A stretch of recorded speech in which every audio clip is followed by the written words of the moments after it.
Save the date if you not fake. HJ got a plate and a hot take. They gon' get you moving right. These goofy types and keeping unks goofy tight. Look, let's get it lit like a Lucy, aight?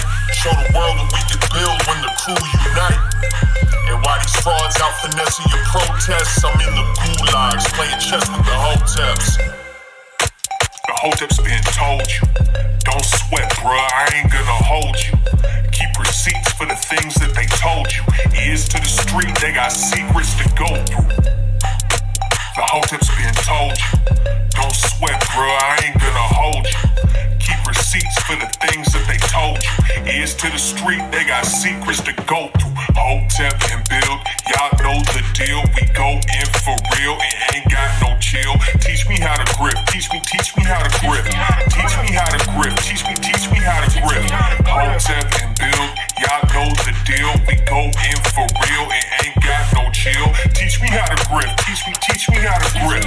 Teach me how to grip, teach me how to grip.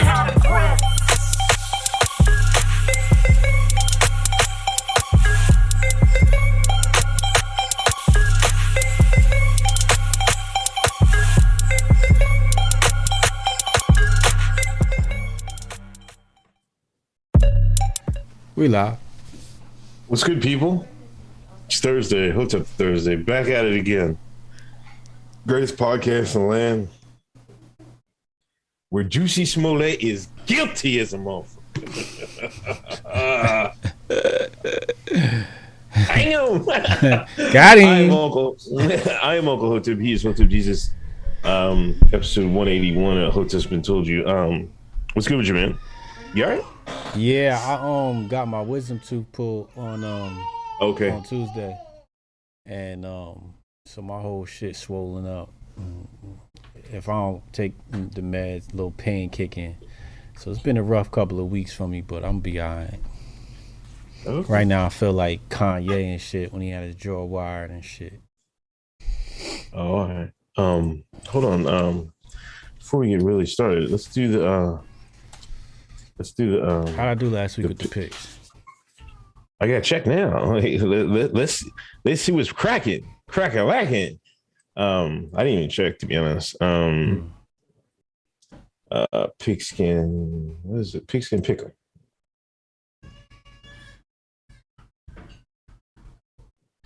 Thanks everybody coming in. 166 in the room, 42 likes. Let's get these likes over 100. Let's hit that share button. Hit that like button. Hit that share button. You did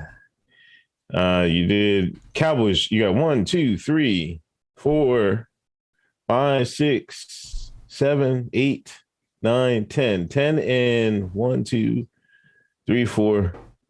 10 and 4. Yeah, 10 and 4. Oh shit. Oh, you knocked it out the box. Yeah, 10 and 4 last week. Nice. Yeah.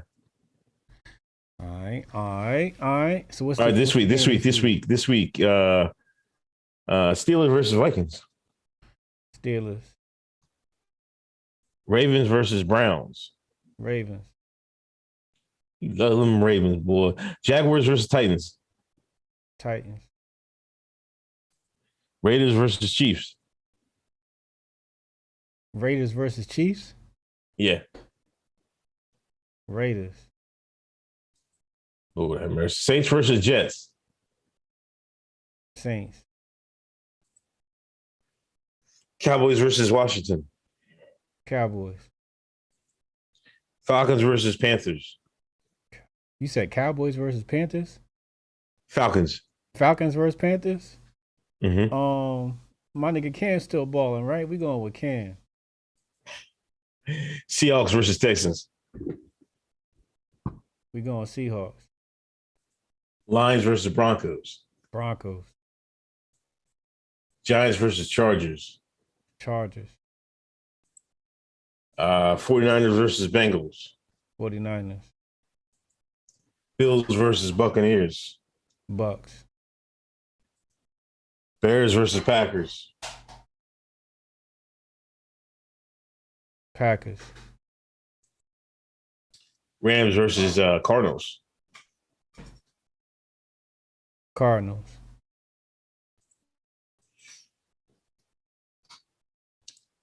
There we go, folks. Please use responsibly. Damaja, donations. Thank you. Tweets. Everybody follow KD_repair on Twitter. KD_repair on Twitter. Alpharis Omegon. Uncle Ted and Malcolm X said real things about white liberals. Seems like there's more evidence they were right every day. Thank you, Alpharis. There must have been some other donations. I missed them. What's the name? What's the name? Old boy that sent his shit every week. Sent Khalid. Yeah, Khalid. Khalid Cooper sent $100 donation. Man, hit the Don DeMarco. Don DeMarco. My nigga Khalid. Paying his tuition, paying his fees. I love it. That's good support, man. Appreciate you, yo. I got some good. I was listening to some Dr. Khalid speech the other day. I was making some clips. I was searching for some clips, man. I forgot to send them to you. I'm gonna send it. So I can send them. Send me some, man. I need some new ones. I ain't had a chance to update my shit. I'm still rocking with. Oh, boot licking, buck dancing, scratching, shuffling. Jussie Smollett.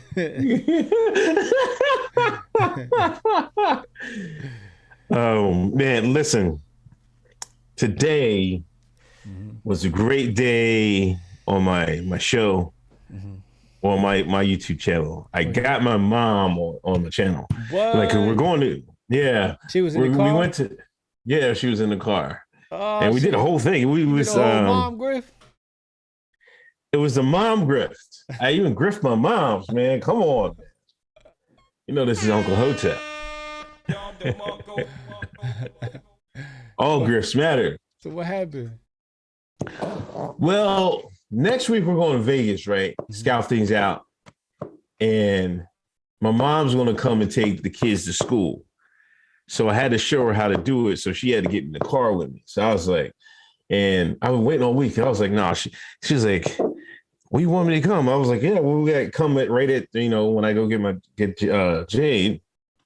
And I'm thinking, I'm grifting. I'm like, I'm putting her on the thing, right? I'm putting on YouTube. I usually start my YouTube on my drive over there. And it was good, I don't know. She was kind of shy sometimes, didn't want to answer, but she answered some of the questions people were asking her. Yeah. Nothing too crazy, but it was cool. I liked it. And then I told her why the reason I do the YouTube, and I think she got a little choked up because I said if when I die, I want my kids to be able, to be able to watch videos and stuff like stuff like that about me. You know what I'm saying? And then know what their dad was like, be able to reflect back on it. Yeah. And then I just always wanted to get her on it, because she's a big piece of my life. We had like a real up and down relationship. You know what I mean? Yeah. But there were some circumstances, but I mean, I just I don't know. There's one person that made a drastic change in her life, and a person in her life, it was my mother. You know what I mean? So I wanted, sometimes I want to. I don't think she gets enough credit for that. So I don't know. She ain't cuss you out? She's probably, huh? She ain't cuss you out? No, she's not one of them cussing type. She's not. Like, listen, she's nowhere near. I told you about all that cussing on the channel in front of kids. Oh, yeah. She'll say stuff like that, but she'll never. She's not the loud black woman type. No, she's not. It's not even close. But shout out to Mom Dukes. But thanks everybody. Shout out to Mama Hotep. Yeah. I might have to watch that one. Yeah. F. Google's Unc, you were great on Chrissy Mayer show. Thank you. Yeah, I think Chrissy just released it today. So go watch that. Go run those numbers up. Go check it out. Yeah. Kamar Daniels, donations. Willie Handy. Shout out to cousin Uncle Hotep, Grandma Hotep, and Hotep Jesus. Oh man, thank you. I guess let's get to it. Where we starting at, man? Like, oh man, hold on, where's the? Hold on, let me get the list, man. You wanna start off with some of these mandates? Oh, yeah, geez. New York, de Blasio, he said the mandates for all private sectors, even if you want to go to a restaurant, 5-year-old kid got to show the joint. Mm-hmm. Vacation card. What is enough, man? Like, I don't understand it. Like, why is it that the more joints you get, the more draconian these measures are? It should be the more joints you get, the less draconian the measures are. It's like they're going backwards, man. It's like this thing is a whole scam, man. And like, I don't know. It seems like people around the world are waking up, but it seems like Americans are like slowly waking up. Like it's taking a sweet old time. I'm like, what's going on, man? Like, I don't get it, man. They waking up. They actually waking up. You seeing that? I don't know. I mean, some people, I don't know. I would say no. Compared to the rest of the world, like, it seems like Americans are asleep at the wheel.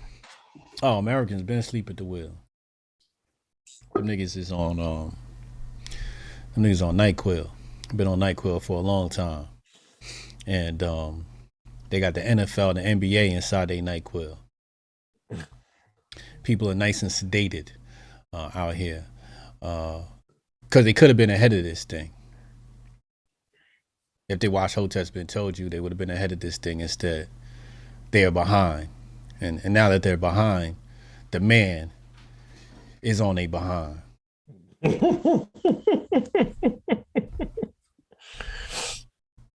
I'm surprised we haven't been. Well, I'm not surprised we haven't been hearing, because I'm sure there's still protests happening. But I'm surprised more people haven't, risen up and said no to this stuff. But when you've been taught to comply K through 12, it's kind of hard to deviate from the norm when you become an adult. You really think it's that simple? I mean, I kind of think it's just Americans thinking their shit don't stink. So when the government says something to do, they're like, oh, well, we got to do it. We're the best in the world and shit like that. Like, I just don't get it. Like, because there's plenty of people that are like, I don't know about this, but it's just like these NPCs are just, I think they want to stick their head in the sand because they don't want, like, just like the day in September, just like they don't want to admit, just like the Iraq War, the second one, they don't want to admit that, like, the world is bad or we're evil or something like that. We're the evil empire, in Star Wars, we would be the empire. We would be Vader and shit like that. Definitely would be some, Biden would be a Sith Lord out this bitch.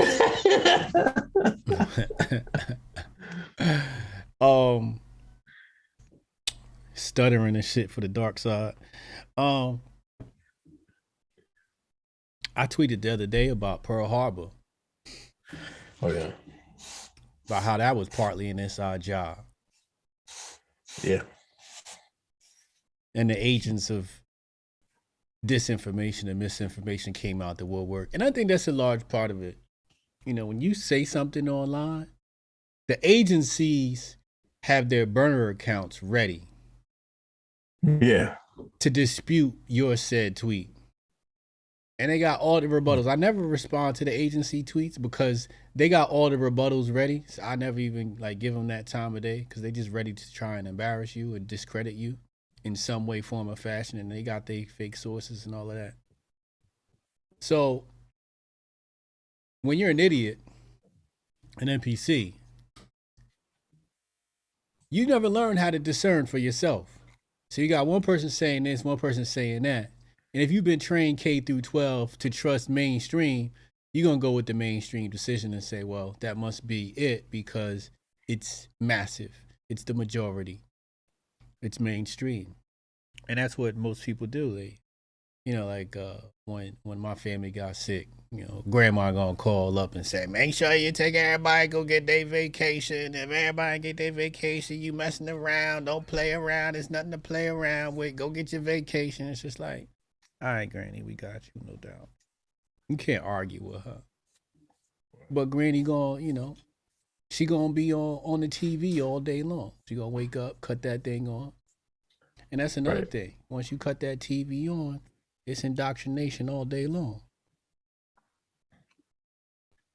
True. Like I was looking up some information on the Maxwell trial the other day, right? And I'm reading the article, and they're talking about people, talking about the conspiracy behind the death of Epstein. And the article, I think by the New York Times, was trying to discredit the conspiracy theorists. But guess what they omitted from the article? What? The fact that the cameras was off during the time of his death. Right. That's a key part of the conspiracy. They talked about how the security guards wasn't doing their job and this, that, and the third. But they lied through omission. And that's what what happens is people consume this content and don't realize they're being lied to through omission. But why you ain't include that and say, yo, like El Chapo, the tapes went missing. El Chapo escaped from prison. It wasn't no footage. The cameras went out. Right. So when people say Epstein didn't kill himself, I'm like, nigga, no. Where is Epstein? You know what I'm saying? Nah, that nigga's alive and well. If El Chapo could do it, Epstein could do it. You know? Don't forget, El Chapo faked his own death. You mean to tell me Epstein couldn't have done the same thing? Come on, man. But again, lies through omission. So when you dealing with this beast and this big media conglomerate who works hand in hand at every level of systemic oppression of people across the world. At the top you got your oligarchs. Below that you got your plutarchs. Below that you got your media. Below that you got your influencers. And then below that you got your school teachers and your university professors and all of that. These 5 levels, it got people stuck on stupid. And as I be telling people, you got to start at the grifter class, because the grifter class, aka influencer class, is the first line of defense for them. And your favorite grifters be misleading y'all. You know what? Sometimes I think, some people just don't have the brain power to see it. You know what I mean? You gotta have some type of brain on top of your head to even like fathom what's really going on. Right. Like there's so many, like you said, there's so many levels to this. You know what I mean? And you're right. Like they're so slick. They'll lie through omission and shit like that. Mm-hmm. I'm almost starting to think, I am thinking like when they do them snoops and stuff like that, they're trying to cover up, obviously, because the people have caught up to them on the internet. So they're fighting back, every time. Like it's ridiculous. Everything that the people say on the internet, here there comes a Snopes article. Like, come on, man. They're trying too hard. Mm-hmm. That should tell you something, but it is what it is. You know what me and you got in common that leads to our level of awareness? Mm-hmm. We both had a father that made us question the moon landing. Okay. Yeah. Right? Your pop said, yo, that's what they said. Right? And my pops too, he like, you believe that moon landing shit? And I looked at him like, what? Like, if nobody planted that seed when you was a kid to question the narrative early, you gonna grow up thinking everything is the truth, man. You need to have that conspiracy theorist seed planted early in children. Otherwise, they grow up believing everything. Who thought? Super Callow, LA schools don't have enough cash for a school nurse at schools, but they got $8 million for John clinics and $1 million for kid bribes. Like there was a story this week that some kid they offered him pizza. Hey, you want the yummy? We got a slice of extra pepperoni for you. Kids, needle right in the arm. Yeah, I kicked my son's ass, man. Like, there's two ass kickings coming, right? Mm-hmm. I'm kicking my son's ass for taking the goddamn pizza. I don't give a damn how old he is. Like, are you that stupid? Mm-hmm. I didn't told you not to take this joint. You went to take the joint for some goddamn Domino Pizza Hut. I put my foot squarely up my son's behind, and then I'm slapping whoever did that joint too. Whoever gave the needle, man. They get slapped, man. I'm sorry. Pep slap, back slap, all types of slap. Absolutely. Hands and feet.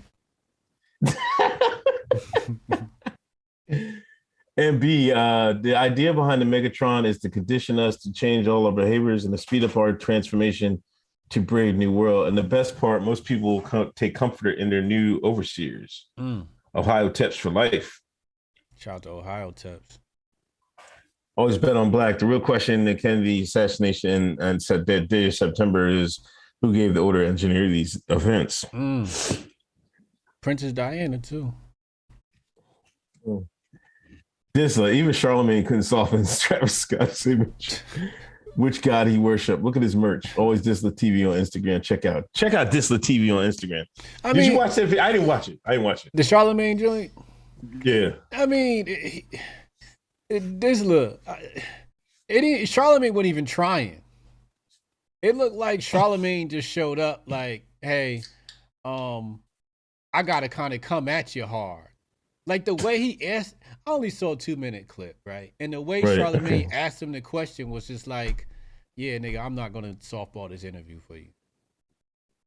He was like, it kind of felt like Charlemagne was put up to the task and he was just mad he had to be there.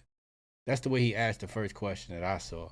And I'm just like, why'd you go to Charlemagne of all people to have you do this bailout interview? I wouldn't have did it with Charlemagne. He's a goofball. There's money behind it though, behind Travis. If they're like, we gotta call our Negro overseer. We gotta call up Charlemagne. We gotta sit down with Charlemagne, man. Yeah, he would have been better off calling Boosie to do the interview. Could have had academics do that interview. Like, if you was gonna do that. You should have got a woman. You should have got a woman to do it. If he wanted to soften his image, you should have had a woman do it. Yeah, but I mean, I don't know. It seemed like the people that backing him were trying to save him, but man, yeah, he might as well just not come out for a few years, man. Just be like, all right, I'm out. You know what I mean? It might be a donezo for Travis. He could lay low. I mean, he didn't even need to do the interview. He could have popped up and did a show next week. Niggas still would have showed up, man. It would have been that's what I'm a firm believer in. When people talk shit about you, ignore it and keep going business as usual. And then girls gonna be mad, like, oh wow, he had another sold out show. Yeah, you mad? He just did another sold out show. You gonna complain about it, but his show gonna sell out regardless. I'd have just kept it moving on him and let them be mad that I got another sold out show after niggas done died that much. Jabari Allen, stadiums full of people, but our kids have to sit spaced apart with teachers monitoring them. The propaganda is real. Talk about it. David Fox, y'all need an online store so I can buy a tinfoil kufi and a Hotep Court gavel. Go to hotepnation.com, his shop, get your merch, man. Join the tribe. Haram Life, Hotep and Build. Yeah, that was the mandates. Yo, did you see that Zoom meeting? What Zoom meeting? They laid off people right before the holiday. Yeah. Mm-hmm. The dude was like, hey, and if you're on the Zoom meeting, you're on one of the unfortunate ones. I didn't get fired on Zoom, man. I think was it a big company? How many people would get laid off? It was a couple thousand, right? It was in a thousand? I think it was a couple hundred. Oh man, you gotta do that individually. You can't put everybody in the Zoom. Hey, look, niggas, you're fired. You know what I mean? You know, you gotta fire somebody. You gotta do it man to man, face to face. You know what I mean? Even Zoom to Zoom. You can't do a group Zoom for a group fire. That's ridiculous. Yeah, that what's funny is that's common. I remember, bro. Yeah, that's common, man. Cause what it is everybody's trying to clear their books before the end of the year. Right. Make them numbers look good. Right. So when you clear out the staff, not only do you clear out the staff and their salaries, you clear out also all the expenses that come with 401k matching, insurance, and all the other expenses that just comes with having employees, right? Which is numerous. I'm not gonna sit here and list them all like I'm an accountant, but there's numerous expenses that come along with just having employees in the building, or on your payroll. So usually that's a financial trick to make the numbers look good. Before the fourth quarter comes and you go into the new year.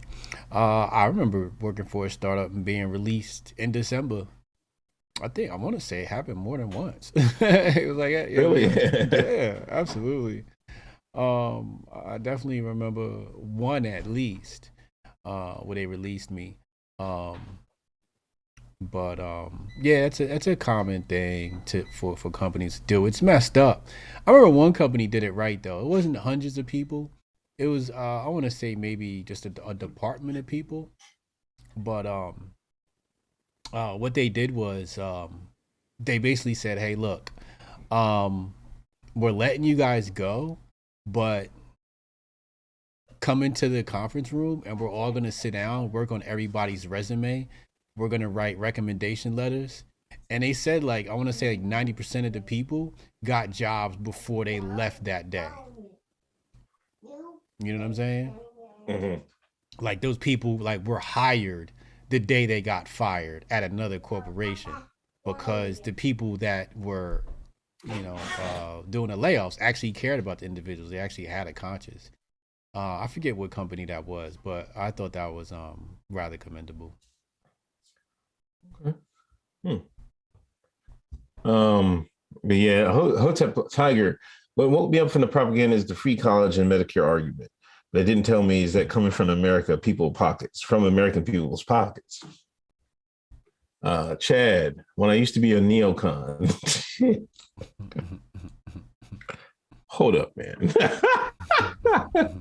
Chad used to be a neocon. Is this what he's telling? Is he admitting this on live TV? We know we're using that against him, and he fits the profile of a neocon too. So I can definitely believe that. Hold on.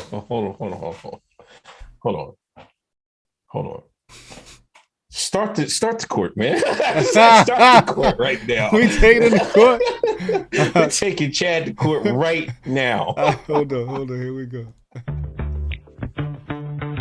All rise for the Honorable Uncle Hotep.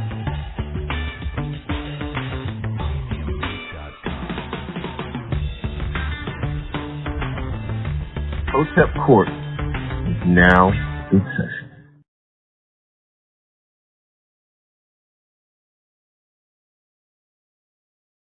All rise for the Honorable Judge Uncle Hotep.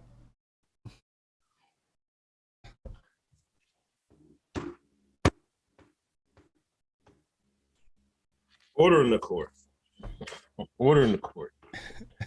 Now, on today, the 9th of December, year 2021, I formally charge Chad Lamon, some French white man name, I don't know,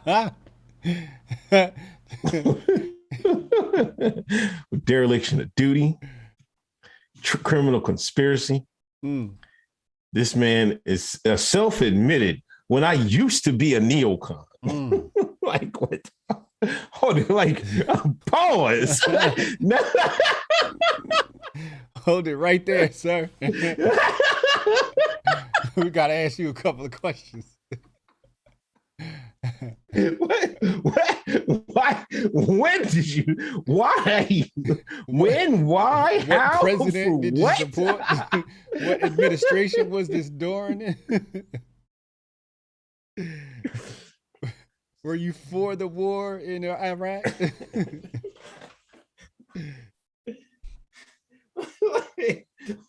What would you be? Who administered your red pill? Now, I know that neocons, back then weren't as vilified as they are today. I get that. Mm-hmm. I get that. But man, you got to come with charges, man. We need a public apology. How do you plead, Chad? Chad, where you at? Chad, how do you plead? This is Candace Owens level of grifting here. I'm about to create the poll. That's the poll. What are the charges? Being a neocon is a charge, man. That's a charge within itself.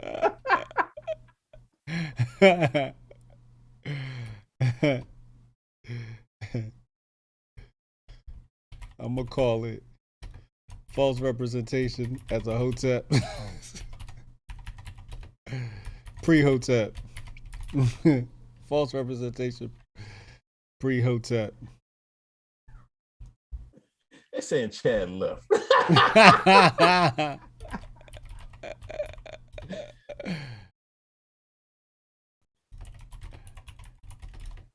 Let's see. I said something about that very special place and who it belonged to and how they were duty to maintain that. My dad said, you sure about that? He's a boomer, but he's a good boomer. Your dad had to school? Oh my God, Lord have mercy. Wait, what? Who schooled him? Rachel Coleman. No way. When I used to be a neocon, I said something about that very special place and who it belonged to and how there was a duty to maintain it. Oh, Lord Jesus. And his dad had the red pill him? My dad said, you sure about that? He's a boomer, but he's a good boomer. Dad, you had to get schooled by a boomer? About this. Dad was like, did I raise this nigga? Who raised this young man? Time for us to have the talk.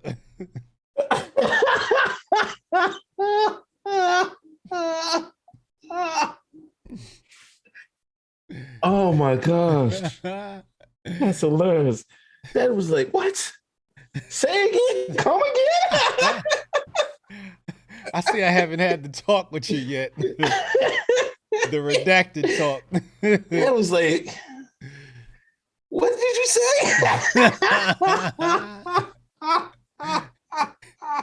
That's it, damn. I done skipped one thing in raising this boy.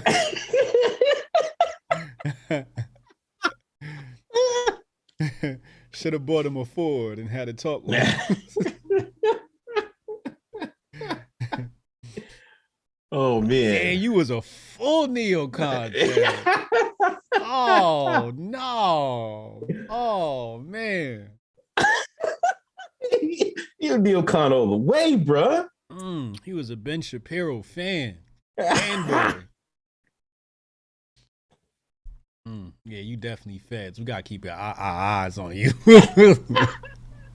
I thought he was suspect before. He's suspect now. Oh my God. Cassius can't call him Chad Rothschild.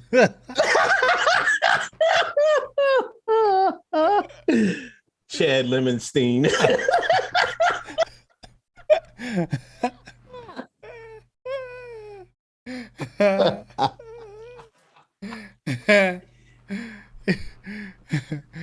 I said Chad Soros.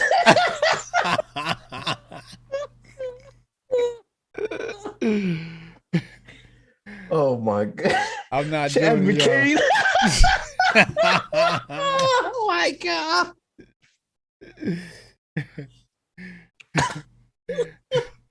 I just got my blue check. I'm not joining y'all in them jokes. God damn. All right. Anyway, y'all go vote. The poll's up. 74 guilty, 26 not guilty. Abe Schmidt, the good people of Odyssey are excited to welcome back the Black Jordan Peterson to their unredacted platform. I don't know who that is. And fuck Odyssey. You heard it here first. Fuck them motherfuckers. Actually, this is not the first time I've said that, but fuck them. They can lick my black ass. Pause. Kajino Eddie, thanks for donating. They call him Chad Bolton. I call him don't you again. Jeez, Lord have mercy. I heard another one in them platforms is got some declining numbers too. Who? I ain't gonna say, cause I don't like helping these motherfuckers. But let's be honest. Andrew Torba was the first.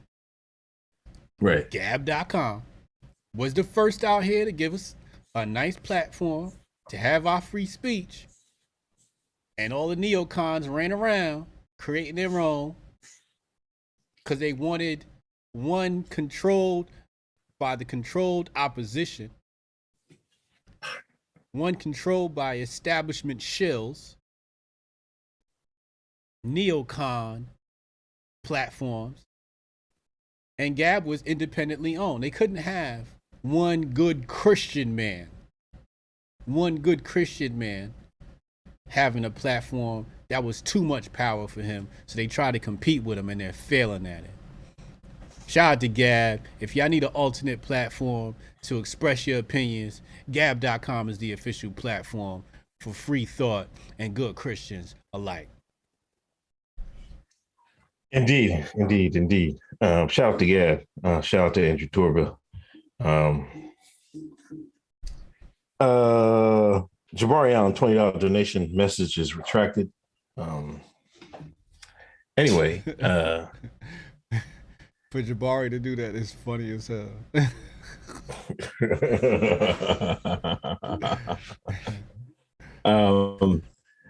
Deb Will 88. The absence of evidence is not the evidence of absence. Chad Rumsfeld.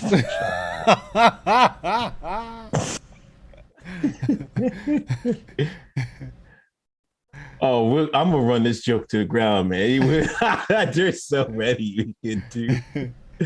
Chad Wolfowitz.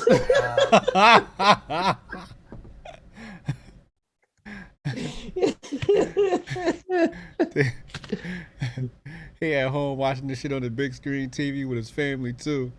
He gonna have to have the talk with the boys now. Oh man. Yeah, hit that 493 and hit that like button, hit that share button. Let's get over 500. Yeah, hit the share button. You try to redact our numbers. Our SoundCloud grows. Our Apple numbers are growing, right? Right. But our YouTube numbers aren't. Right, yeah. They were trying to redact this, yo. So make sure y'all hit the share button. Get this out everywhere. Tag it so I can retweet you. Yes, and if you're watching at home and you got Instagram, take a video, take a picture, post it and tag us, please. We greatly appreciate it. The Michigan shooter. Remember the Michigan shooter's parents? They were on the run, man. The parents went on the run. Yeah. To Detroit. Like that happened, I think it was Friday night. I think it was Friday night this happened. They went on the run. But they found him like the next day in the basement in Detroit. They got some high-end lawyer.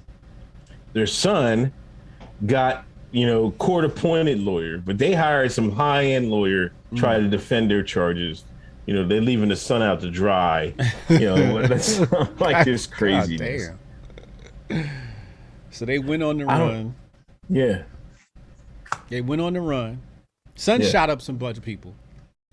They went on the run. Mm-hmm. He's a minor. Yeah. Okay. They got themselves a good ass attorney and said, "Fuck you, little nigga. You brought this on yourself." Yeah. Basically. That's wild. That's crazy, man. That's wild. I don't know what to think of it, man. I really don't. I don't know. I don't know why. Like I was ready to go full Treadstone on it, but now I don't even know what the hell's going on. But I'm thinking like, why'd they go on the run?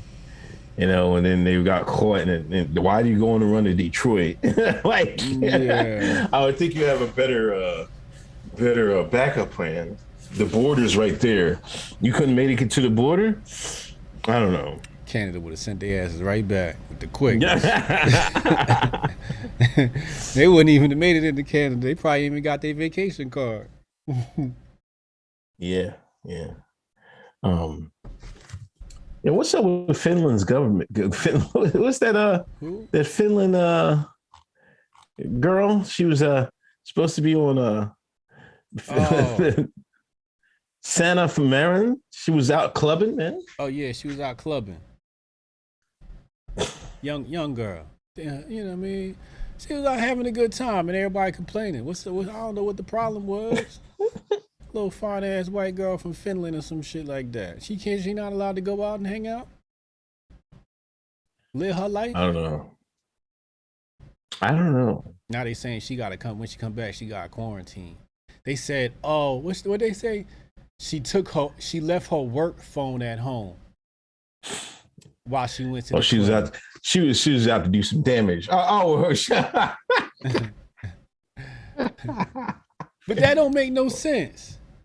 Mm-hmm. Because if you're a government official and you bring your work phone to the club, get a little too inebriated and lose your phone at the club, they're going to say, why you bring your phone to the club? Now you got confidential information being spread and then fall into the wrong hands. You're supposed to do something responsible like that. Right? You're not supposed to pull no Hillary type shit where everybody got access to your emails. You're not supposed to pull no Hunter Biden shit where people got access to your stuff because you left your computer at the shop. She did the responsible thing and left her phone at home. I think the better question is, did an African immigrant run or a Muslim immigrant run through Sanaa, Marin last weekend? Is that why she didn't answer her phone? Hey, listen. Who hit it? Hey, listen. She's a responsible grown woman. She's allowed to have as much fun with as many immigrants as possible. That's her private life. So if she wanna mess around with Jussie Smollett's partners in crime, that's her business. Let that girl have a life. You know what I'm saying? Jabari Allen, HJ told me last week to chill. I'm chilling. Retro Neon, Chad Obama in the building, Hotep Nation.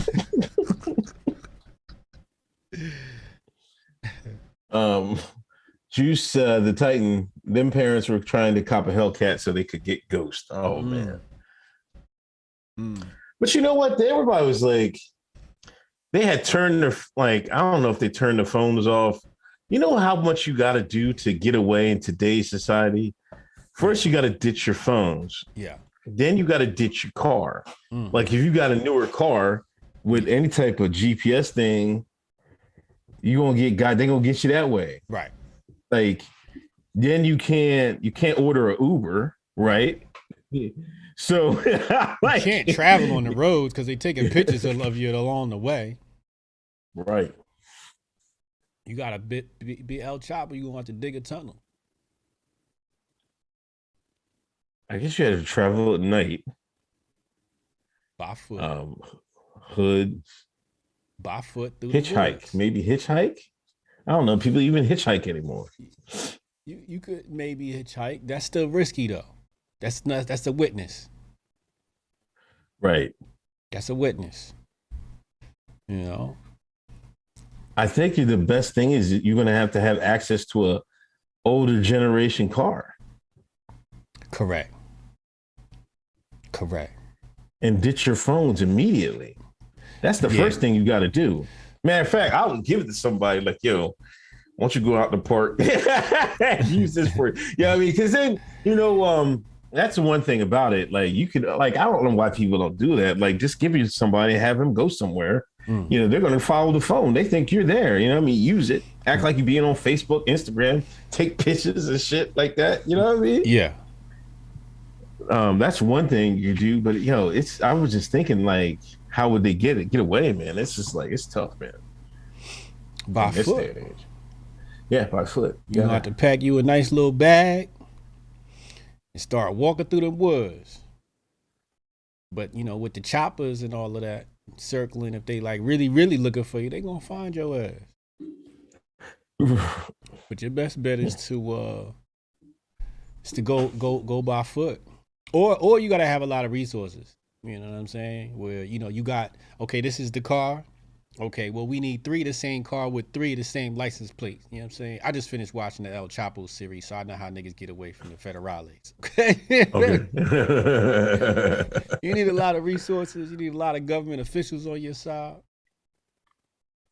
You know, it's another thing when I was watching it. And I knew this before because I remember when this happened. But,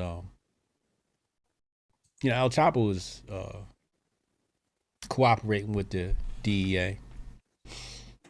And he basically had carte blanche in Chicago. Right. Everybody's talking about, oh, Chicago's so bad, Chicago's so bad. But they ignored the fact that they gave him carte blanche in Chicago. What are the feds, you mean? Yeah, the government. The government said, look, you can do your dirt. Just do your shit right here. And even when you go watch the El Chapo thing, you know, they had operations set up in Chicago. So they like to say, oh, niggas was bugging in Chicago. Niggas wasn't going to Sinaloa, Mexico, setting up laboratories and chopping up dope. You know what I'm saying? That was them vatos that was doing that shit. You know what I'm saying? That was the amigos doing that shit. And then they brought it to us. We at the end of the supply chain. Right. So they like to say, oh, we was bugging. No, your government was bugging. Saying like, yeah, you could drop all that cocaine off in the hood right here. Just make sure you give it to the niggas. It's contained for the niggas only. And then you wonder why the black community fucked up. Reagan. And this happened under Obama. Yeah. This happened under Imagine Obama. that. Imagine that. Like, I think 80% of El Chapo's business was in Chicago, right? All of his drugs. It was like going right to Chicago. It was going right to Chicago. And then it was spreading out from there. It would go to New York and then, you know, the other places. But his new United States distribution was happening in Chicago.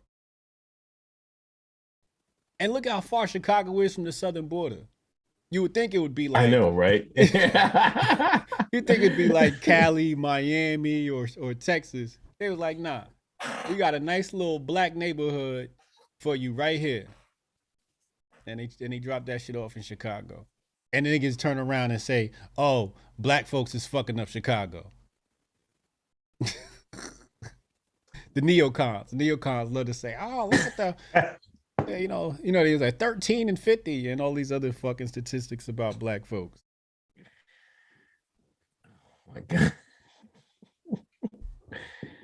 But you know what? You had it like, imagine how much cover you have to make that consistent drug run from Mexico to Chicago, month after month, year after year.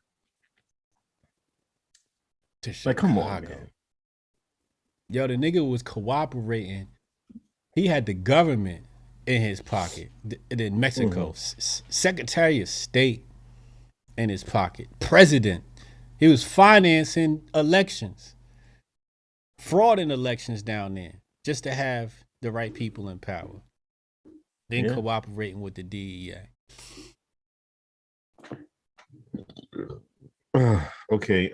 He threatened to expose him. DA said, nigga, go ahead and expose us. We still locking your ass up for life. And it's so crazy that he could expose him. The goddamn TV could expose him. And nobody says shit about the fact that our government was cooperating with a goddamn drug cartel.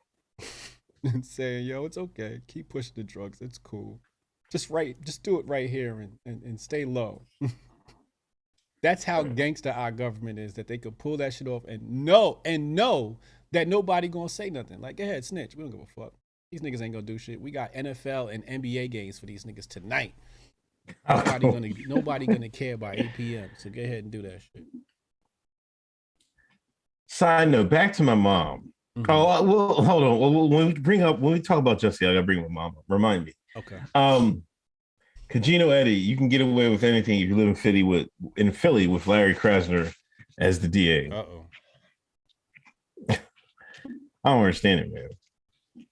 It's just like, man, I don't know what's up. I knew as soon as they put that white liberal mayor in the head of Philly, I knew that it was done for. And they this is 1990 level of killing. Niggas breaking all types of records. Wow. You know, Lil Duval had a tweet. Lil Duval? He said, Lil Duval. Mm-hmm.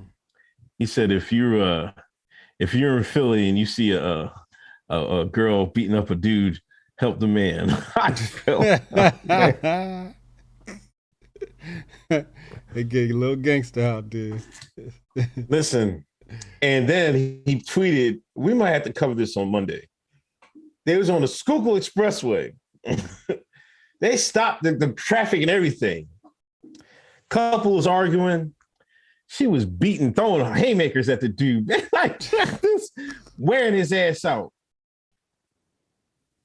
Just busting his ass. On the highway. Some dude tried to get out and help him. He was just like, backing up. But man, they quick to rumble out there, man. Craziness. Mm-hmm. I drive through. I never stop.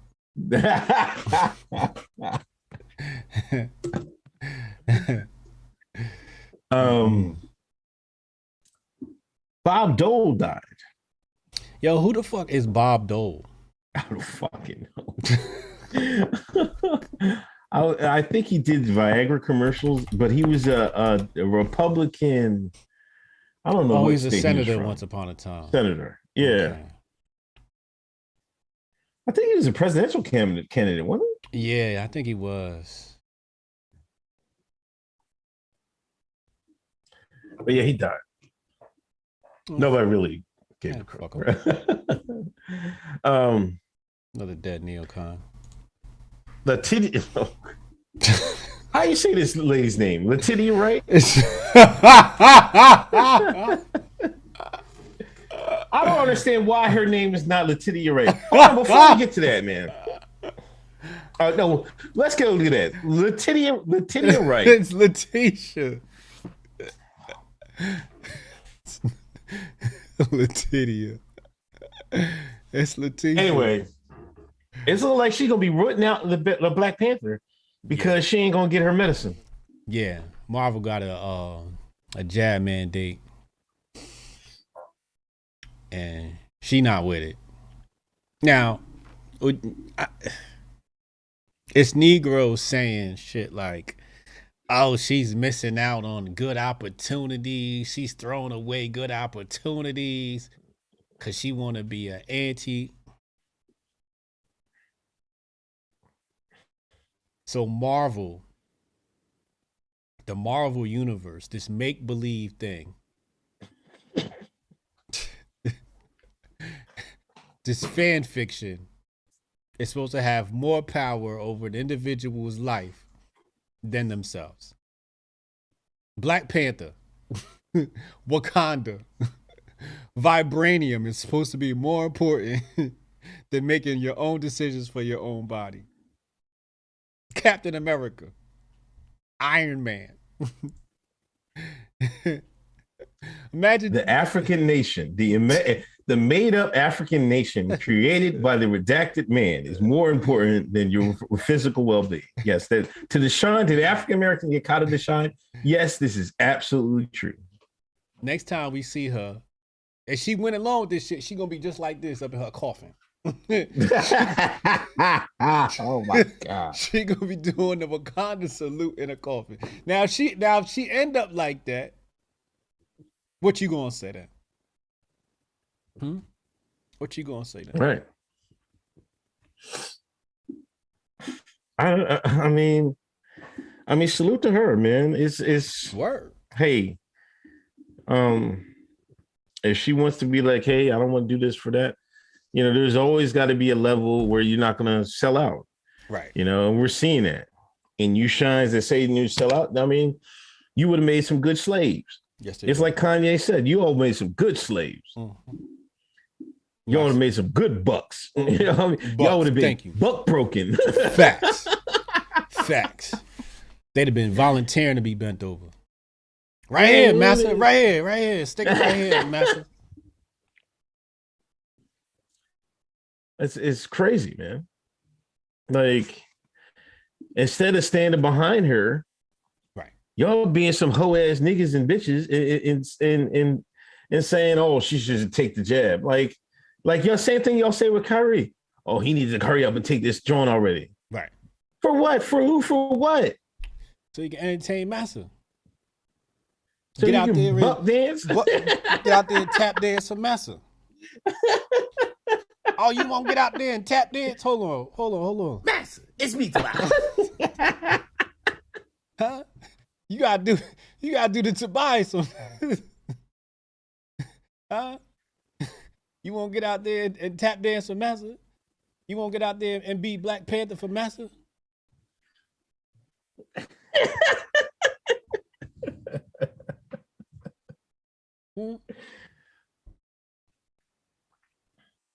That's crazy, man. That's crazy.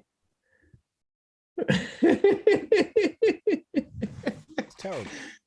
That's just terrible. Terrible. Then they gonna say the Hoteps is the coon. Yeah, I don't get it. Every day I'm like, I just don't get it. It's a system of white supremacy. Okay. Marvel ain't run by us. Okay. That's not us. We just dancers in the field in Massa's little play. And y'all choose the side of the system of white supremacy, as you like to call it.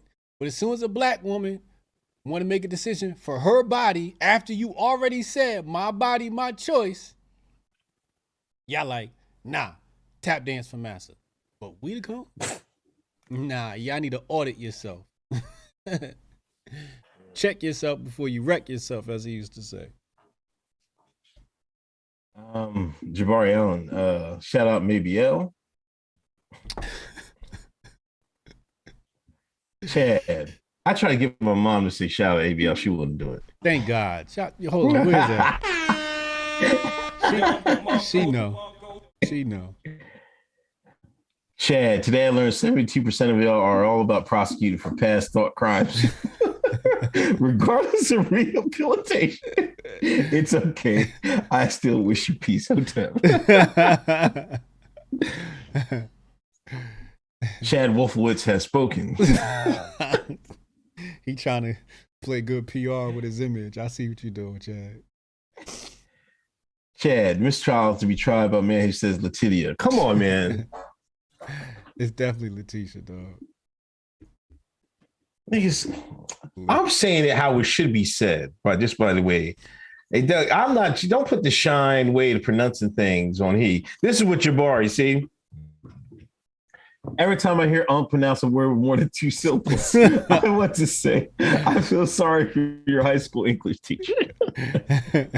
Menace Society Korean shop owner voice. He's saying Letitia. That's the white man way of saying it. It's the white man's language, ain't it? Yeah.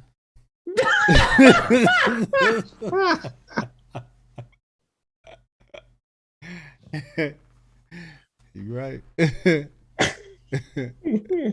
Steph Colonel, I don't know what Chad did, but free the homie.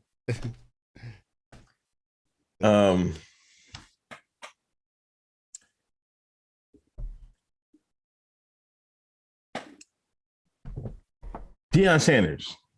Yeah. First off, congrats to Deion I think they won their conference championship. They're on the way to a bowl. Really? Yeah, he's doing excellent, man. That's dope, man. I like Deion and what he's been doing with his school and all of that. Because he got his own school. Yeah. Yeah. Now he brought on Brittany Renner to talk to his team. Mm-hmm. To show him the pitfalls of, I guess Ho's life or something like that. Mm-hmm. The baby mama grift. The baby mama grift. Mm-hmm. The groupie grift. Do you think more coaches should do that at colleges, big time colleges? Shit, it should be a college course on that. It should be, especially for the athletes. Right.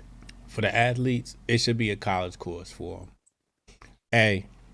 You gotta take this one semester course on the pitfalls of the groupie grift.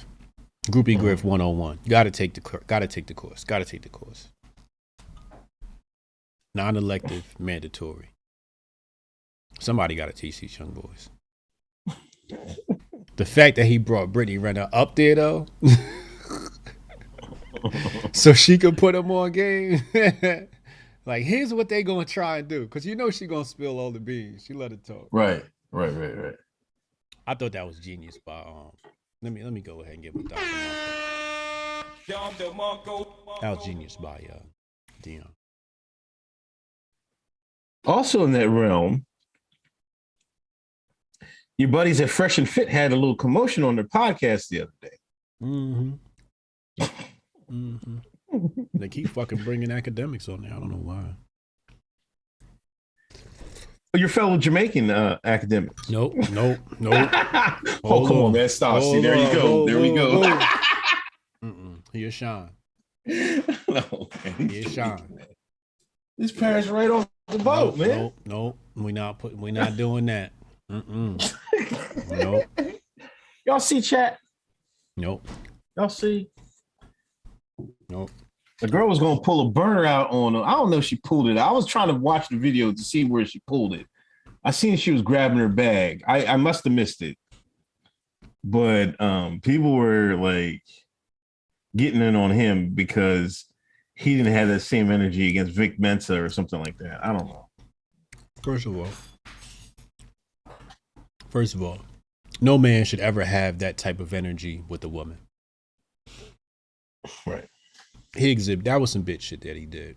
When I first seen the clip, because I saw the clip last night. Because I follow Fresh and Fit, So I'm like, what? So I seen him like getting loud with the chick, and I'm like, yo, he's mad corny for this. Right. He's standing up. He letting the Hennessy do the talking. It's like, why? Why are you even? I'm like, oh, you acting tough for the cameras. You showing off for the cameras. Right. That's really corny. And if he'd have got popped, I wouldn't have felt sorry for him. He'd have got the same treatment Rosenbaum got over in Kenosha. That's the same way I felt about Rosenbaum asking for it. He asked for it too. But that shit was corny. He all standing up, yelling into the microphone, talking about, bitch, you gotta leave, calling her out of name. Like, dog, that's corny. Like, I would never, ever allow a woman to, especially not a woman I'm not with.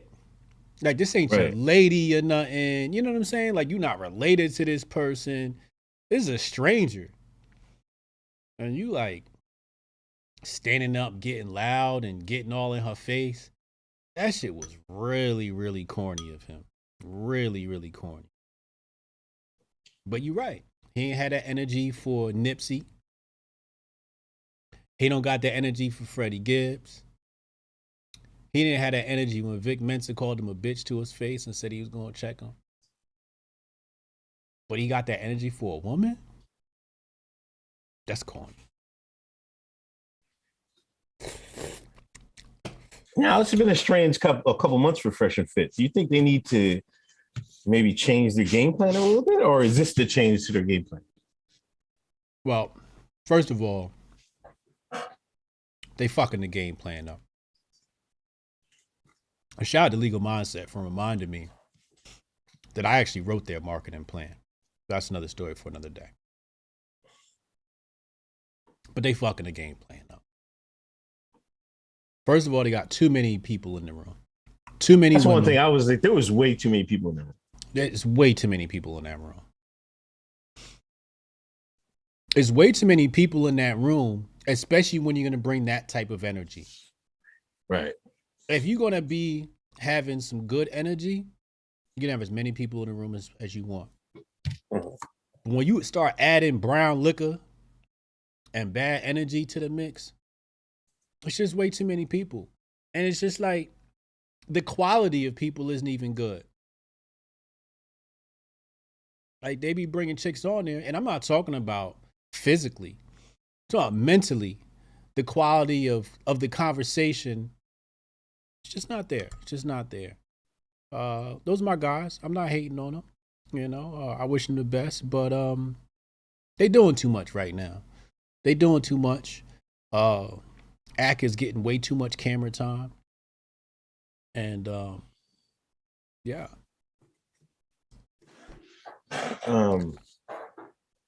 Yeah, so that was the academic thing. I was supposed to be, they hit me up and was like, yo, you want to come down to Miami? Mm-hmm. I was supposed to be down there for Fresh and Fit. I was like, no thanks. Maybe next year. I wasn't really in a rush to go down there. And I'm glad I wasn't, because I might have got popped.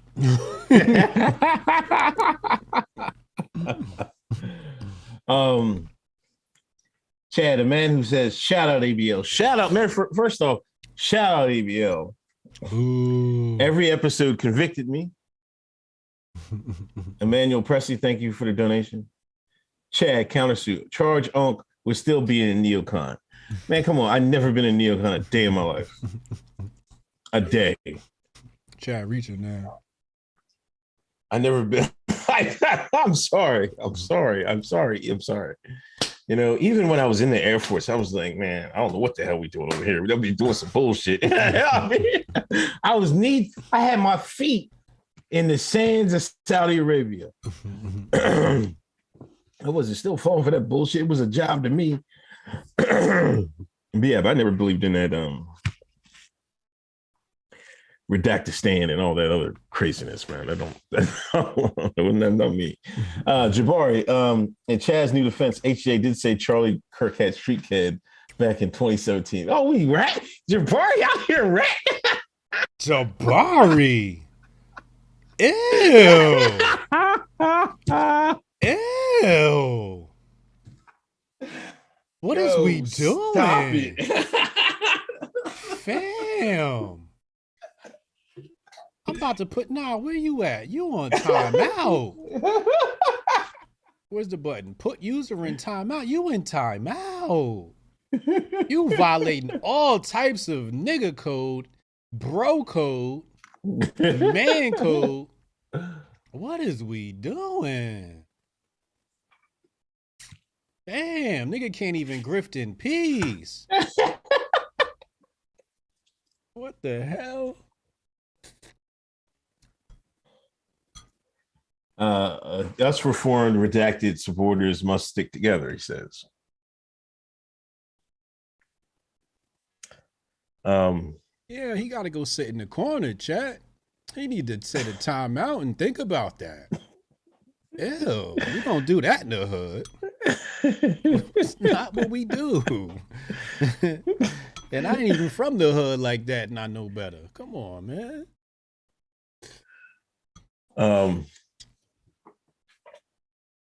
You see Black China man out here kidnapping white women? Bro, I know exactly what was going on too. And nose candy? Well, that too. I mean, being in the industry and seeing shit like, okay, like I watched let me not say no names. Because these niggas in the industry is crazy and they'll disappear my ass. I watched a video vixen. Basically, I can't even call it sexual assault, but she grabbed this chick's face and was just like, "Oh, you're so pretty," and was like holding her by the face, and was just like, it was just a little too hands on. You know what I'm saying? Right. And she was, off the narcotic and probably off the booze too. And we was in the club and I seen this shit. I'm like, really what it comes down to is power. When people get a certain amount of power, they usually abuse it, especially when they grew up their whole life and never had any power. It looked like the girl was auditioning for something, right? She went up there to be a part of whatever it is Black China is doing, right? Some project or whatever. And Black China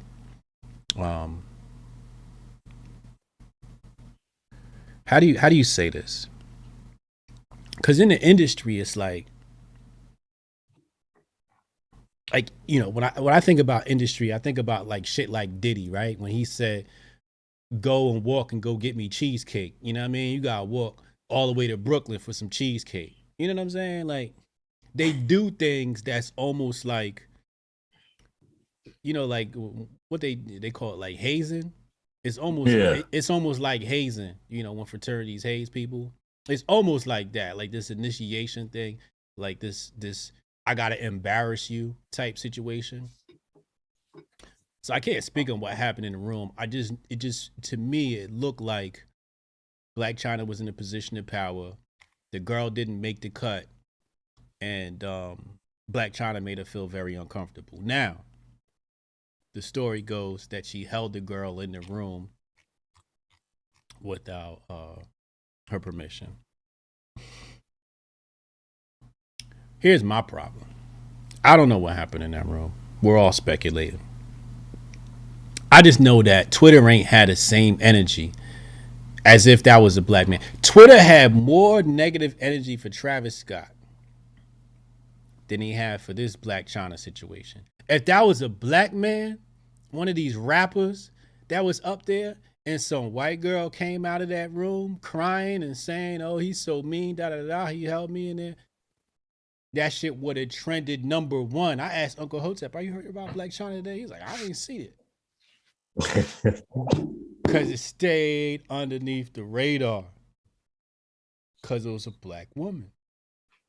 So, some of the pleas I seen people copping to was, "Oh, it's a white girl. You know how white girls do with the false accusations, this, that, and the third." So I'm like, "Oh, y'all went with the race card on this.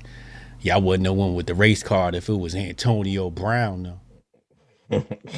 Right? Ain't the same shit happen with Antonio Brown? Well, not the same shit, but he had some issues with the Caucasian woman, and he was trending all crazy, and nobody had his back like that, except for the Hoteps. You know what I'm saying? It's just like, what's going on here? What's going on here? I just don't like the double standard. I mean, there's a lot of double standards, and to spin off that, I'm tired of this dark skin, light skin debate. I'm tired of the Shine saying that dark skinned people are oppressed. I never felt any type of way because I'm dark skinned a day in my life. And these dark skinned black millennials have bullied the conversation on the internet. Yeah. Acting like they're oppressed. I even seen black men get into it. I'm like, man, shut the hell up. Like, when a black man been at a disadvantage for being dark skinned? Nobody. Well, I'm sick of it. In what context? The dating context, the jobs. People were acting like you can't get a job. Like, dark-skinned blacks weren't getting a job because they dark-skinned. This is what I'm seeing here. Meanwhile, I'm seeing Mr. Patel, who's darker than me, get jobs all over the place. Oh, Mr. Patel definitely getting hired. It's not the skin color, Shine. It just ain't. We got to go back to, I want to say, the 20s, where the NAACP was only hiring white passing Negroes. Right. The history of the white liberal. Now, the white liberal was practicing massive amounts of colorism. Right. So if you complaining about colorism, technically you should probably be a centrist or a conservative today. Because white liberals run all these establishments. So if you complain about not getting hired, guess who's not hiring your black ass? Guess who's not hiring your chocolate skinned ass? Them Democrats you've been voting for. So if that is the case, you've been voting for your own demise. You've been activists for your own demise. Now, for black men, if you're a black man, you complain about colorism, you just a bitch. I'm just saying. You just a bitch, okay? Men should never be concerned with such foolishness. Now the women. Well, the light-skinned Jones do get favored. Oh, man, come on. Hello. Man, I don't see that anymore. Hey. Maybe in the late 90s, in the 90s. Okay. Yeah. Today? I don't think so. Today, the blacker the berry, the sweeter the check. Today. Back in my day, the 90s, yeah, it was all about the light-skinned John. I will not argue that. Okay. But today, oh no, the light-skinned Jones go to the back and like, oh, we need some, she's not dark enough. If I need a virtue signal, we need to get somebody really, and somebody with natural hair too. They want the most slave-looking ass nigga they can get. If you come to that job interview black as shit, hair nappy as shit, they hiring you over that light-skinned woman with straight hair. So the oppression is flipped because they get to virtue signal. Because you put a light-skinned woman on your website and say, hey, these are our Negro employees. You looking at the light-skinned girl like, but you put that darky up there, you get double the virtue signaling points. That's just how it is. But yeah, in the 90s, it was all about the light-skinned joints. Today, oh nah, if you brown skin, you definitely winning. They looking for you. They looking to put you in all the roles. All the movie roles, all the Netflix specials. Yeah, they definitely preferring that. You know, like some companies have like on their websites that have fake employees. They put niggas up in there. I'm looking like, nigga don't work here. They need that color spectrum, boy. Yeah. Mm-hmm. Craziness, man. Craziness. Mm-hmm.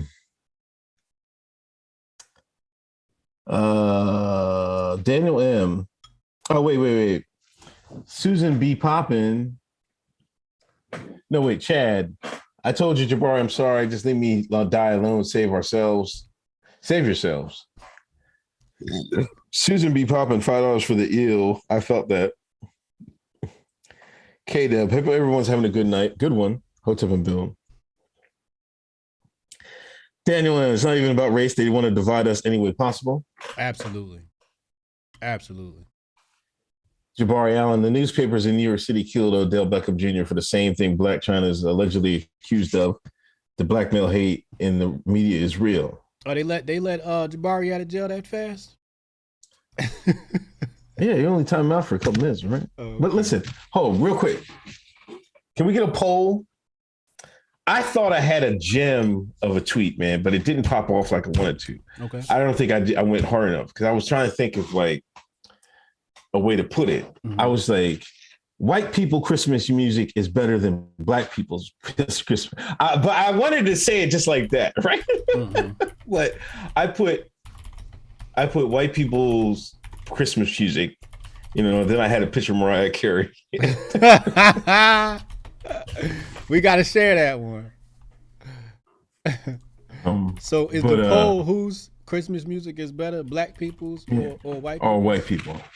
I think white people got it stone cold locked, man. Really? Yeah. What's moving more than Nat King Cole Christmas?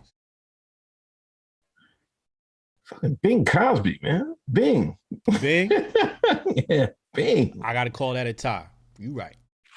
I gotta call that a tie. Maybe. I'm gonna have to go back. First of all, I hate Christmas music. Second of all, I'm gonna go with white people. I'm gonna vote white people. Because Christmas is a white people's holiday. Thank you.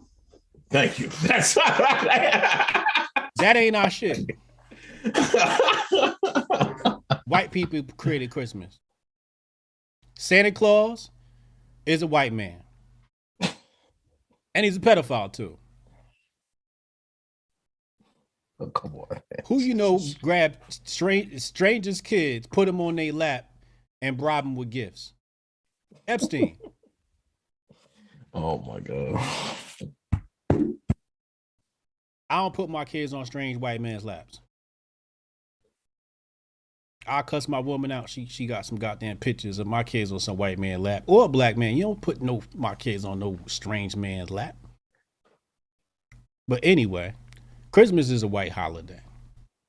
What's the main song for Christmas? It's a white Christmas. Ain't that one of the main songs? I'm dreaming of a white. He ain't dreaming of a black Christmas. The nigga said he dreaming of a white Christmas. Christmas is created by white folks and is for white folks. We can't get Mariah. We got to split. Mariah's mulatto. So we're going to have to share that one. You got Nat King Cole and Bing Crosby. After that, it's all Frank Sinatra and fucking whoever else sings Christmas songs. Jingle Bells. I don't think no black man wrote Jingle Bells, and that's the #1 song. Whoever wrote Jingle Bells is going to break the tie. Somebody tell me who wrote Jingle Bells. Second of all, you can't be Christian and celebrate Christmas. You cannot be Christian and celebrate Christmas. You are a contradiction. It tell you in your Bible, it say the heathen brings the tree from outside to inside his house and decorates it with gold and candles. It's what your Bible say. I ain't make this shit up. Your Bible say you a heathen if you cut the tree. Think about how stupid you got to be to cut the tree down from outside and bring it inside where it's going to die. That's just some stupid shit. That's why I don't want credit for Christmas. That's some white people shit. That's what white people do. Y'all want to go outside, grow the goddamn tree. I always said one of the best hustles is to grow Christmas trees. Don't cost you nothing to grow the motherfuckers. The pine trees grow so goddamn fast. Motherfuckers come around just so they can smell the motherfucker in their house. Just so they can smell that pine smell in their house. Meanwhile, they got needles all on the ground and shit, fucking their feet up. Got to vacuum every 2 minutes. Right? The tree motherfucking die. Now everybody got a dead tree outside their house. You're killing nature for what? What let me find the Bible verse for y'all.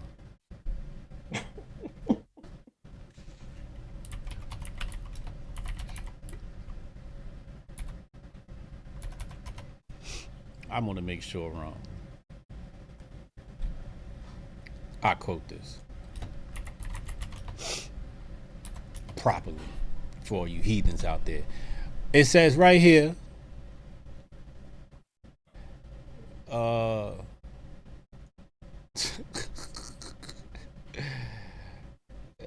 man, this is thus Jeremiah 10:1-5, hear ye which the Lord speaketh unto you, O house of Israel. It's the Lord speaking. He said, thus said the Lord, learn not the way of the heathen, and be not dismayed at the signs of heaven, for the heathen are dismayed at them. For the customs of the people are vain. For one cutteth a tree out of the forest, the work of the hands of the workmen with the axe. They deck it with silver and gold. They fasten it with nails and hammers, that it move not. They are upright as the palm tree, but speak not. Heathens. If you got a Christmas tree in your house, you a goddamn heathen. It's not my word. It's the Lord's word. Now, to be fair, most people that celebrate Christmas aren't religious anymore. Like, religion in America is at an all-time, I want to say, low, probably. You know what I mean? Yes. There's a lot of people that just love Christmas, the gift giving, but they don't. You ask them about God, they'd be like, "What?" You know what I mean? So It's not. I don't think you can make that one-to-one relationship anymore. You know what I mean? I think people just like, it's like an American holiday. You know what I mean? It's like an indoctrination holiday. It's a capitalist holiday. It's so you capital. There you go. Yes. If you pay attention to the holidays, they happen every quarter. So you gotta come out of pocket and keep this economy going. And what we just talked about, we said the startup was laying off hundreds of people to increase their numbers for the fourth quarter. Yeah. You know, technically Christmas is supposed to be in the spring. Yeah. Because Jesus was born in the spring. Okay? Yeah. But they have Christmas in the fourth quarter. How did that happen? Oh, because it's about economics. This shit about money. So like, we got to get these niggas' pockets before the new year start. So all December, you giving Jeff Bezos your money, right? Run around and give everybody gifts. Then you act like heathens and you bring the goddamn tree inside your house. It's not my word. The Lord said y'all are heathens. I can't change the Lord's word. I hate Christmas. I am the Grinch. That's the only motherfucker I like about Christmas is the Grinch. What? I'm busy. Go sit down.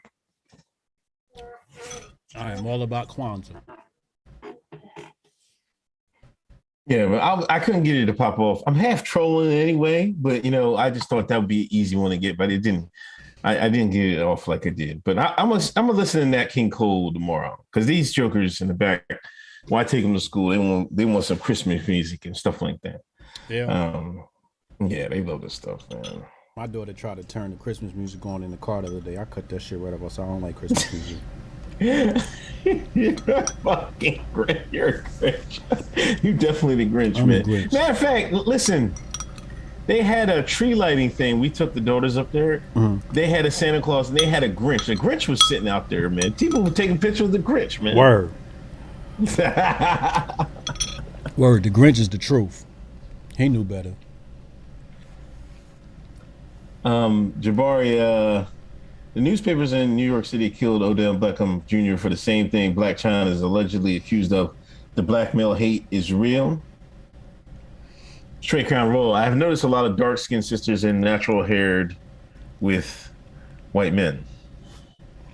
Yeah, they want a real nigga. They want 100% nigga. Why would they go with a light-skinned woman? You might as well get a white woman.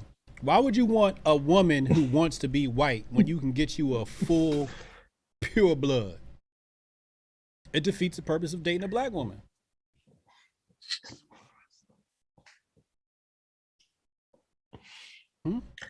Jabari Allen. Like, I don't know. I mean, I guess. I don't know. I just think certain people are like, there's certain attractions there. You know what I mean? I don't know. Like a lot of dark skin, a lot of light skin women like dark-skinned men. You know what I mean? Yeah. So it's the same comparison.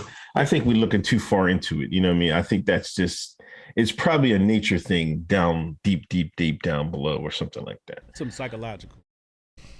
Yeah. Jabari, true, but the top models on IG, Twitter, and only OF are the light skin still with the most followers.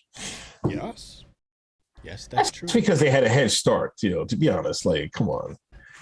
I think the game will be changing. That's not why. Well, why is it? Because brown skinned women give up.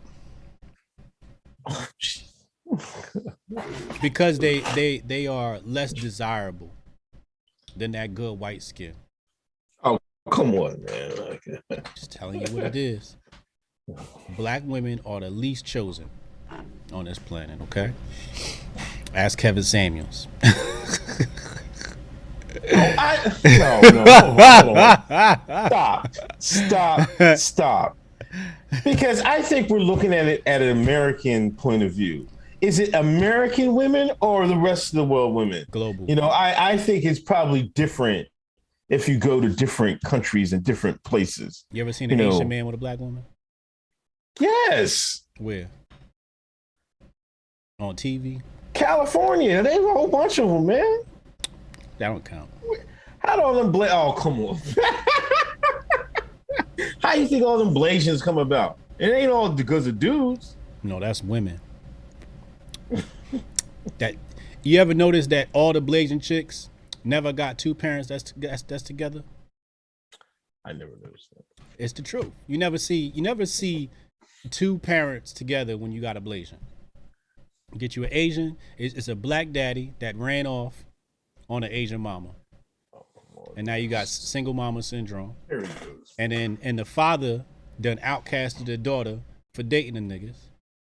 So it's just her and her little Blasian daughter. How come you never see no Blasian boys?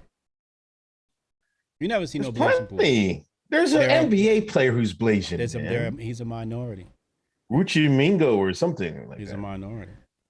Most I mean, of course they're going to be a minority. Says what it is. I don't know. I'm not sure. I think they're fine. They just got to put the work in. That's just complaining. Sean's complaining about everything. If they see a light-skinned woman or a white woman with more followers, they're just going to sit there and hate and say and cry about dark skin. Instead of crying about your dark skin, work harder. That's what I said. I said they've given up. Okay, yeah. Right? Like if they actually tried, they might be able to compete with the light-skinned women. But they give up and just go straight to complaining. Right. Because let's be honest, dudes, for the most part, ain't being choosy. Most dudes, like my homie. This fool would hit anything, right?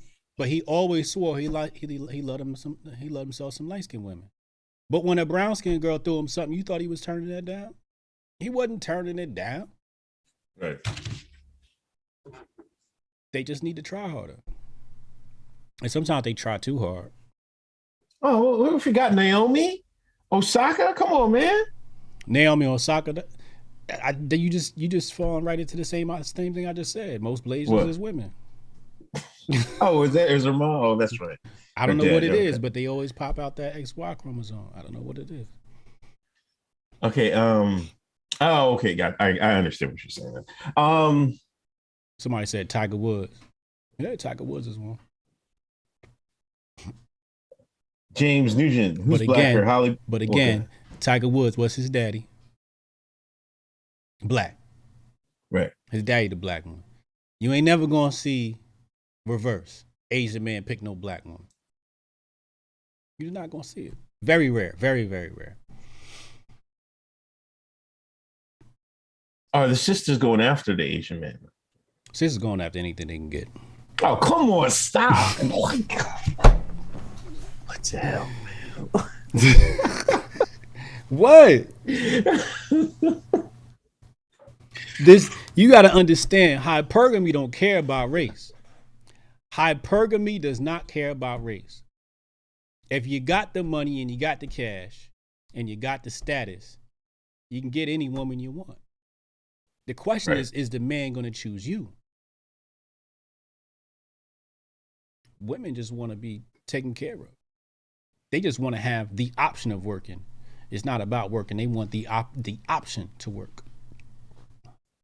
That's true. But if an Asian man swoop down and take his ass to Atlanta and put one of them women's up in a house, you think she's saying no to Jackie Chan? No, she ain't saying no to Jackie. She gonna say, "Ooh, that's Zaddy." That's Zaddy Chan. She gonna say it's Zaddy Chan, huh?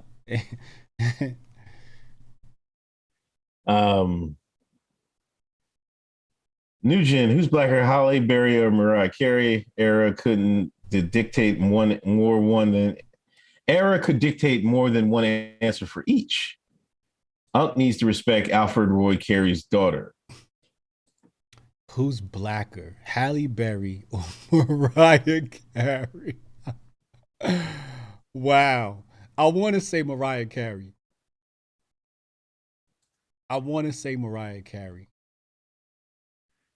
Yeah? I want to. I feel like Mariah might be more of a nigga than just culturally how they act. Oh, yeah. Culturally, yeah, for sure. Yeah. I think Halle is more whitish acting than Mariah. Has Halle Berry ever dated a dark-skinned nigga? All her men's has been light-skinned. Eric Benet. Who the other boy? I thought she dated some baseball player, but he was kind of like her complexion. Too. Right. That's what I'm saying. So the fact that she never, usually the light-skinned black woman go for the dark-skinned black man. We said that before. How come she ain't never had no dark-skinned man?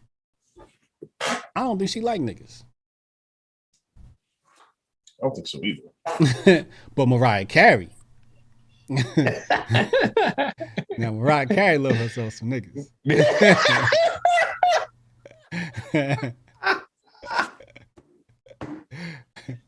That's without a shit. Oh, somebody said she dated Wesley Snipes. Halle Berry dated Wesley Snipes. Yes, I think I do remember that. But that's different though. Because Wesley in his prime, I mean, he was the hottest thing smoking. Yeah, he was the hottest thing smoking. So I'll give her credit for that. But I still would say Mariah is blacker than Halle. Yeah. They're saying Halle Berry came from Baltimore and you wrong. I could be wrong. Just because she came from Baltimore don't mean shit though. Baltimore got nice sections. Yeah, I can like all of Baltimore is bad. Baltimore right next to DC. They got some nice sections in Baltimore. Where Cannon at to give us the 411 on Baltimore?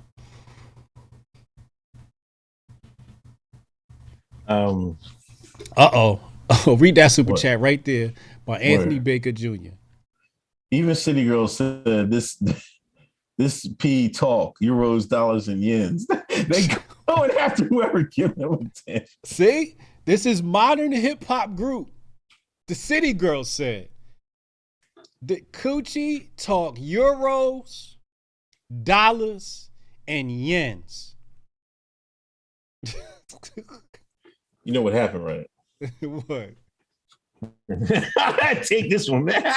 Oh, Lord. The tweet burglar back.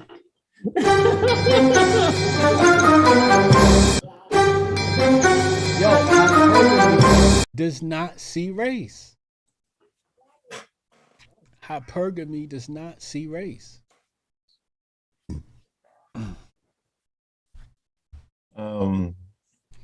Juice, the Titan, Jim Jones, the Dipset Christmas all day.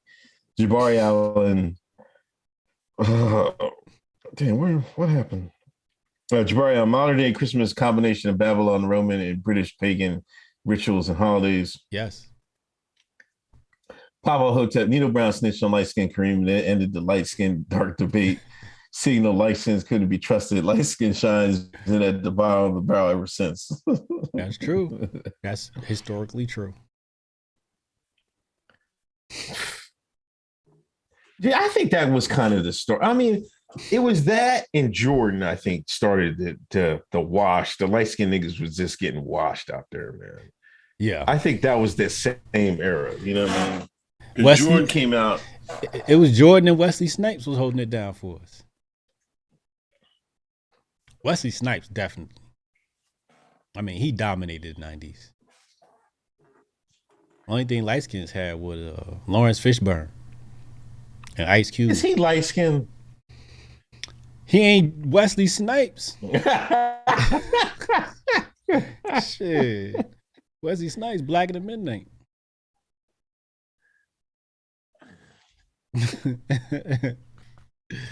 Huh? Wesley Snipes was like the first black superhero. At least for an 80s baby. Yeah. Let's get to the juicy juice. Pause. Did you watch any of the trial? Jussie was out here snitching, telling, ratting on Dom Lemon. You know, said Dom Lemon was giving him the heads up about, you know, the Chicago police didn't believe a word you said, Jussie. Mm-hmm. Put it in a text and sent it to him. Mm-hmm. Jussie on the stand telling it. I'm like, what? They must have something different, because I remember the police looked at his phone records that night. Mm-hmm. Now, I know he was talking to, I guess, the Nigerians, but I wonder who else he was talking to. I'm telling you, there's something deeper here. They're gonna bury it.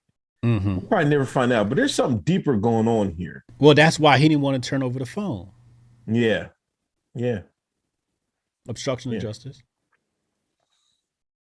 This nigga. First of all, they wouldn't televise the trial because he's a celebrity and could hurt his image. Right, that was the thing. So celebrities apparently have a privilege over all the rest of us. Kyle Rittenhouse image don't matter, but Jussie's does. Right. Okay. So there was no cameras allowed in. Jussie Smollett's attorney files for a motion. She crying because the motion got denied. Yeah, if you hire an attorney, your attorney start crying because the motion got denied, you got to fire your attorney. Secondly, if your attorney allows you to take the stand, you got to fire your attorney. Yeah, I didn't get that. Took the stand, completely botched his case. So now the judge, because they said probation was on the table, up to 3 years, probation on the table, $25,000 of fines. The judge could have gave him probation, but because he took the stand, the judge is like, "Yeah, I don't know. We might have to put this nigga behind the bars because he was wilding on the stand, the way he was talking." The attorney, at one point, Jussie's attorney said, "I'd like the record to show that the judge is snarling," or something like that. Judge said, "Hold up, all right, in my chambers. Stop the case, in my chambers." So she was just completely botching the whole entire thing. But apparently, so 5 charges of disorderly misconduct, right? Innocent on 1 count, I believe. And he could do probation. Fuck probation. He need to do all 3 of them years.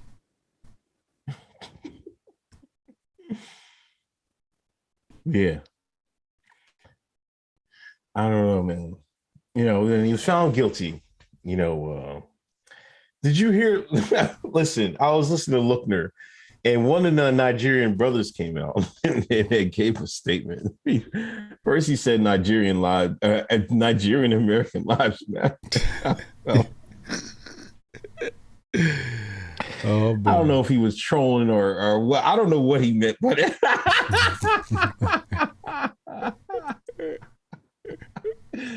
That was some funny stuff when I heard that. I didn't hear about that one. That's funny. Yeah. They gave a statement. Their lawyers gave a statement and stuff like that. And I think the one is in like he couldn't be on because he's doing something. I don't know if it's like some type of sport or something. Mm-hmm. Like I don't know, but this is the strangest thing, you know. I know when the Maxwell thing is going on, but you know, Jussie, man, this is just like they had the cameras, and didn't you hear? Remember, he was reading the lawyer was reading the text, right? And Jussie was like, "Can you please not say the N-word, so don't offend?" So now we saying all that shit. This is why I can't stand black millennials, man. They act like this word is so like. You hear a white man say the word, you're gonna be like, right, like that. Then you because all Lord did was like, oh well, can you read it then? Sure, I'll read it. Like, what difference does it make? Yeah. That's why I'm saying we gotta stop giving that word so much credits, man. Yeah. If you can sit up there and say, can you not read that word, man? There's black people in the courtroom. Like, come the hell on, man. Like y'all can't like. We can't even tell the difference between, you know, people's voices, all them rap lyrics we listen to and songs we make, and we can't tell the difference by the inflection of people's voices, and y'all don't get that yet. You know, y'all gonna be mad at this the white man repeating the words that you said. That's what you said these words. That's really what the problem was. Jussie didn't want people to know. That's the type of language he used. Oh, you out here just dropping him? Because, I mean, yeah, it's one thing to be black. It's another thing to be a black liberal in today's society and just dropping the N-bomb everywhere. It's not anything wrong with the word itself. It has to do with the prestige that comes along with being a black liberal, the polish. Because, you know, being a black liberal is about being politically correct, being upper society. And we don't use that type of foul language.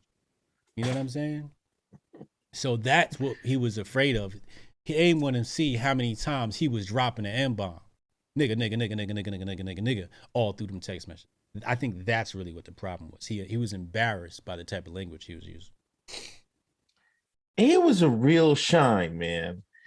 I think I read one part where he didn't have security because when he had the brakes, he wanted to ride around and smoke a blunt by himself. So he get in the car and smoke. So what?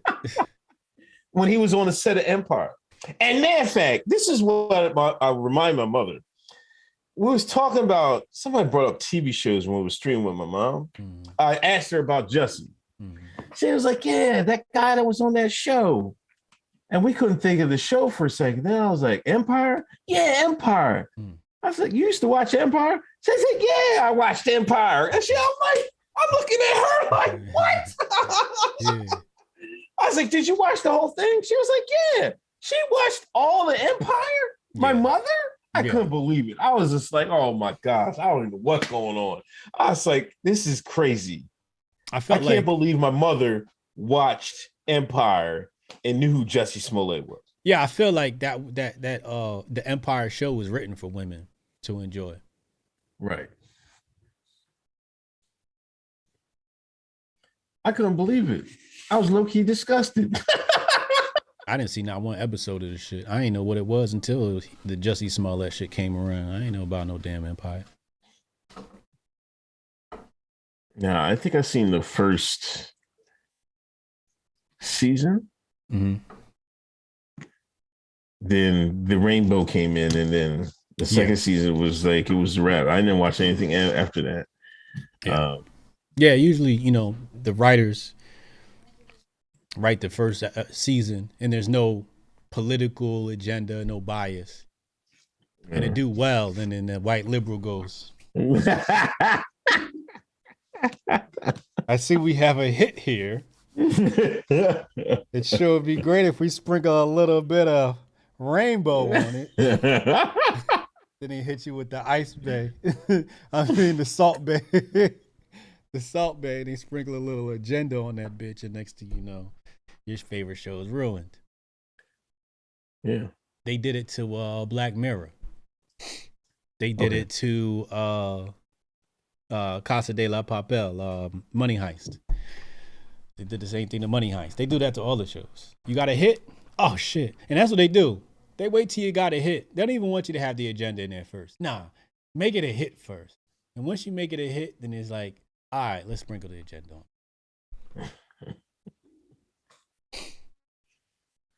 on. So I don't know. I mean, I think he's going to get sentenced in January or something like that. So we got to wait for that. Sentence that nigga now. Yeah, I hope they knock his head off, man. Yeah. I really like. Are you surprised he stuck to his guns the whole way? No, no, I'm not surprised at all. It's exactly what I expected. I'm surprised he was doing so much snitching. You know what I'm saying? Somebody pulled up an old clip where we called it that it was some old sex act going on. I totally forgot about the clip. And that's what he said. They was into some freaky sex shit or something like that.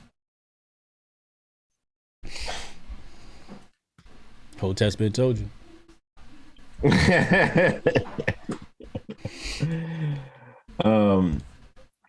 John Zedzaby, $5 donation. The Harsh Reality Podcast. Go listen to Harsh Reality Podcast.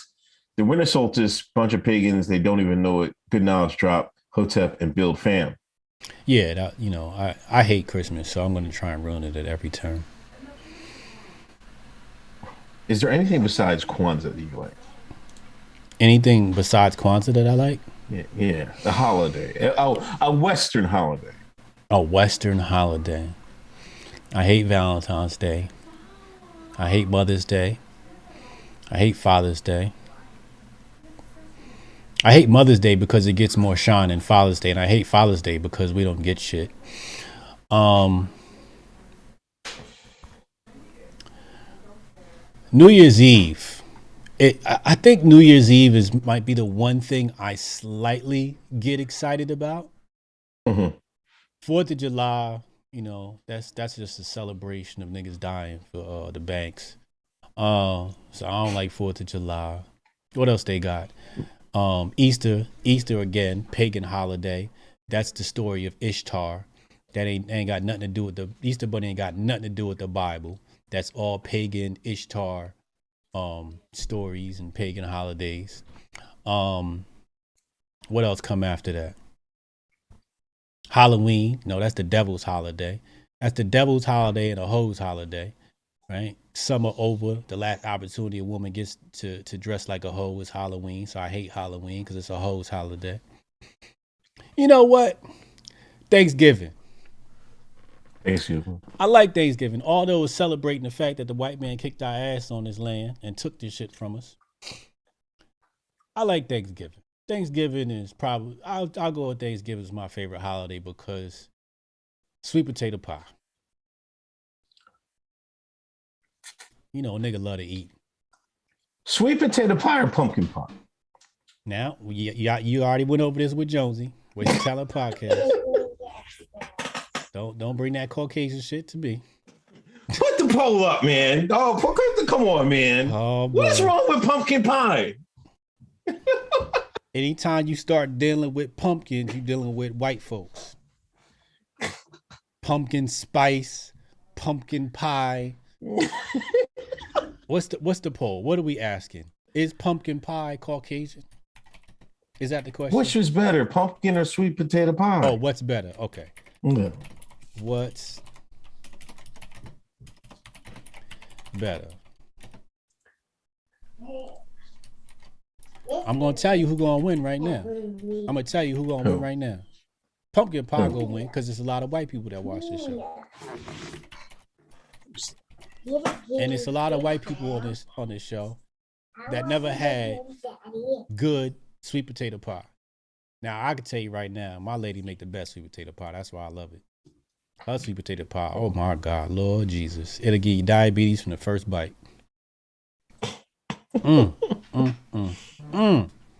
Best sweet potato pie I ever had. Let's see. So far, 68% sweet potato pie winning. Uh-oh. We got some cultured people up in here now. Let me find out. Siegfried, Roman Catholics adopt many heathen practice like Yule to more easy to assimilate them. Mm-hmm. Jabari Allen, they used to worship Nimrod and his son Tammuz on December 23rd in ancient Babylon. Boom. The tree represented their god, so bringing presents and bowing to them, so it was a custom. Mm-hmm. See, you know. DW, first the food bank, then Gold Corral. Here's some shekels off to get by. Oh, wait, thank you. Facts. I'm the realist, though. I tell you that much right there. I'm the realist. Fact. That's facts. You was at Golden Corral? That was the Paul idea. Oh no, she gave. We went to. There was a Christmas train, right, up near Lancaster, and we was like, where are we gonna go to eat? Like it was either Chinese or Gold Corral. I haven't had Golden Corral since the last time I was in North Carolina. I was like, no, we're going to Golden Corral, man. I'm like, no, yeah. Okay. Yes, Golden Corral's the bomb. My bad. I take that back. It's official, man. Listen, we got there. There was 2 busloads of black folks getting off. I was trying to. Hold on. I got out the car. I looked over there. I was like, oh. I was trying to run and hurry up and run. These kids taking all day. I'm trying to get in front of the bus, the people on the bus. They up there all hemming and hawing. So we had to wait till everybody, all the black folks got off the bus and got in line because they all was paying at once. It was okay. They had some fish, man. Like, damn, I was like, that was some good fried fish, boy. Because I hadn't fried fish like that in a long time, man. Yeah. Let me go ahead and hit the button one more time for Golden Corral. I'm the realist, though. I tell you that much right there. I'm the realist. Fact. That's facts. Yeah, Uncle Hotep's a real one. I remember being a young kid and having family reunion trips, and we get in the car, and it was a good time if you saw a Golden Corral. You saw a Golden Corral. You know, I remember Auntie. We just seen it go. Turn around, y'all. It go to Corral. Nigga, we could have ate 5 minutes ago. You see it go to Corral, nigga. Everybody get out, and we stopped it. And that was some good buffet eats. You right. Absolutely right. Got some good nigga food. Anthony Bailey, Rutgers with the half-court buzzer beater against number 1 Purdue. Shout out Piscataway. Let's go Rutgers. Okay. Jersey could ball. That's one thing we could do. We could dribble that goddamn basketball. Adrian Olivia's Grinch song plays. He's the main one, Mr. Griff. Yeah. Dark Knight Dev. Jackson 5 Santa Claus is coming to town. Temptation Silent Night. He making a strong case for a black holiday, for a black Christmas. Them some good songs right there. And I don't even like Christmas songs. I'm gonna have to play that tomorrow morning. I'm gonna play some Jackson 5. Lil Mike was vicious, man. Which version of Mike do you think is the best, or your personal favorite? My personal favorite? Yeah. My personal favorite, musically? Yeah. I'm gonna go with Lil Mike. Lil Mike. Musically. Politically, I like Mike calling out the redacted Mike. Right. Yeah, I like that Mike. Yeah. But musically, Lil Mike, boy, he would get out there. He was hitting the notes. He was hitting the steps. He was polished. And he was little and cute. You know what I mean? I got to go with Lil Mike, man. Lil Jackson 5 Mike. I think he sounded his best, Lil Mike. I kind of liked Off the Wall Mike, Mike with the afro. Yeah. That was kind of my favorite John. Yeah. Yeah, but I remember he called out the redacted. And then, like, I'll never forget, I was on poll, right? And then, he did a double, and like he called him out twice if you pay attention, because at the end he didn't say the second. I mean, he said the name, but he didn't put that JR at the end. Yeah. Then I looked at, I was like, I didn't get it. I was like, always wondered why he never said that, right? Yeah. I thought he was talking about the bull from the 60s, right? Uh-huh. I saw on poll, then I looked it up, and I'm like, oh shoot.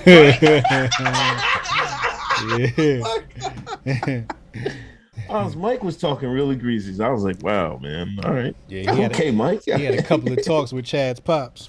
Chad's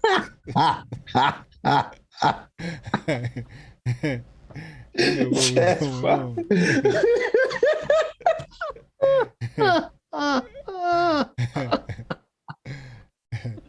Well, Thriller Mike was, I guess, the best Mike, like numbers wise. Yeah. But I feel like by then he had all the pieces working together for him, right? Yeah. Right. He had the label behind MTV finally came around and said we're gonna put niggas on the screen. And who was it? Quincy Jones? Yeah. And he had Quincy behind him. So like I feel that was more like manufactured Mike. Yeah. Yeah. Because he wasn't writing them songs either. He was assistant writer, but Thriller Mike was like, all right, the whole label, everybody get behind this nigga. You know what I'm saying? So you when that happens, you kind of guaranteed the numbers and guaranteed that sound that's just gonna be like epic. But and of course you got when the Moonwalk came out, that was super huge. But I still got James Brown over Mike though. Right? Yeah. Like to me, James Brown was the GOAT. And shout out to Chadwick Boseman. Like people remember Chadwick Boseman for Black Panther, but when I found out he was playing Black Panther, I said, "Oh, James Brown." Did you ever see the James Brown movie?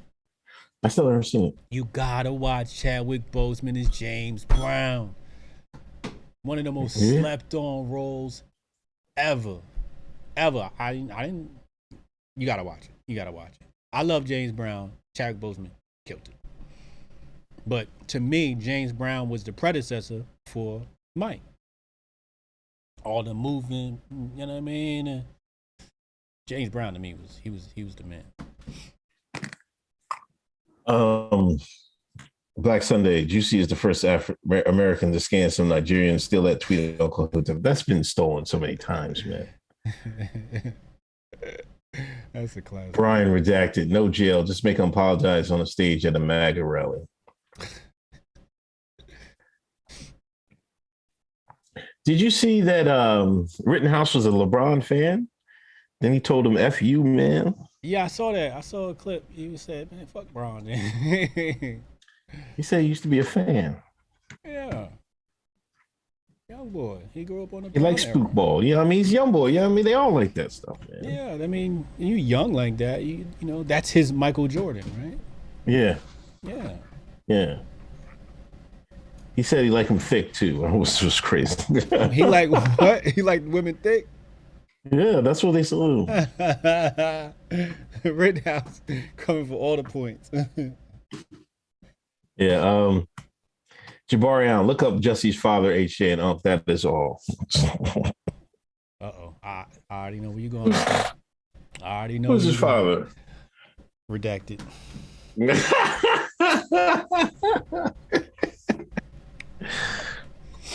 I already told you I think there's something deeper in here. This is crazy. Yeah. He took one for the team. Mm-hmm. Pause. Mm-hmm. Pop Hotep. Hard R is the one word that shines can hang over the white man's head. The most weaponized word to date. The rainbow is doing the same with the hard F. There's a hard F? Oh yeah. Oh, absolutely. You say that F word, man. I want to say it's worse than the N word.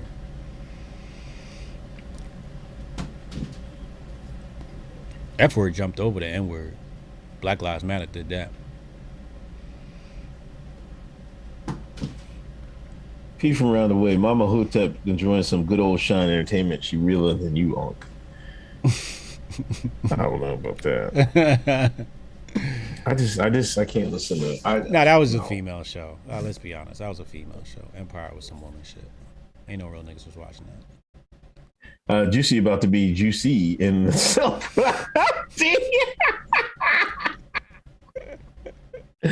I'm taking this one. You gotta ring it again, man. Ring it again. Another tweet. Oh Lord.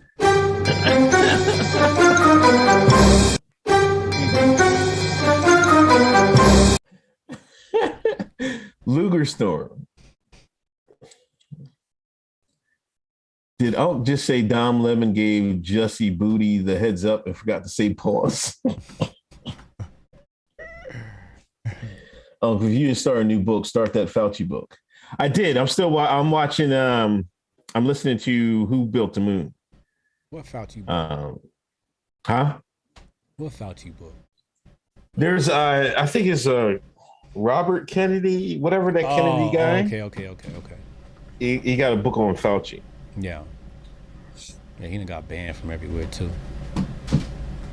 Chad, the first agenda was undermining the nuclear family. Thank you, Chad. Matthew Brillhart, white, and yes, never had sweet potato pie. What's the man? Where we at? He said he never had sweet potato pie. Oh man, okay. We gonna have to. Hey, Hotep Con this year, he putting sweet potato pie on the menu for all the white folks that never had sweet potato pie. Brody, don't let me forget sweet potato pie going on the menu this year for Hotep Nation Weekend. Pumpkin pie, 41%. Sweet potato pie, 59%. Oh wow, still a little too close. Chad, Piccadilly, greater than. What are you picking?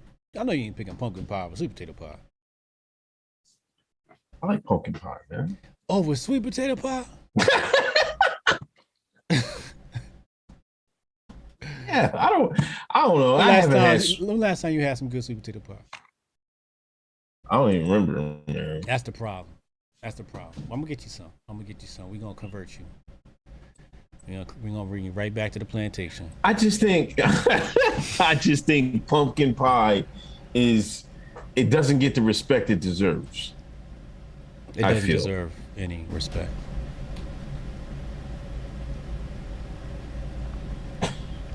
Pumpkin pie is like sweet potato pie without the seasoning. Come on, man. It's the difference between a black woman and a white woman cooking. Come on, man. Pumpkin gets a bad rap because, the pogs jumped on it so hard. You know what I mean? And it becomes a running joke. That's the only reason. No. Pumpkin, it has everything to do with the white man's greatest drug, sugar cane. Now, don't forget, before niggas was picking cotton, they was picking sugar cane. You ever had sugar cane juice? No. Oh, man. You ever had Kool-Aid before? Yeah, man, come on. Okay, when you had Kool-Aid, did you like it? It's all right. I'm talking about like diabetes Kool-Aid. Or did you have like just mild Kool-Aid? I had black folks Kool-Aid before. You've had black, and how did you enjoy it? It was okay. I didn't drink a lot of Kool-Aid coming up. Okay. Kool-Aid is trash, okay? Compared to like sugar cane juice. Oh my God. Like, I don't even know, you can't compare it to anything. But they take the sugar cane and they process it some way and they pull the juice out of it. And it is amazing. The last time I had it was in Africa. And the dude said, you want some sugar cane juice? I looked at him, I said, oh, you got some sugar cane juice? He said, yeah, I got some. Boy, I drank every last cup I could. It's amazing. I used to drink it in Jamaica as a young boy. We had it in Jamaica. But before you leave this earth, you got to have you some. Is it just put the cane in water?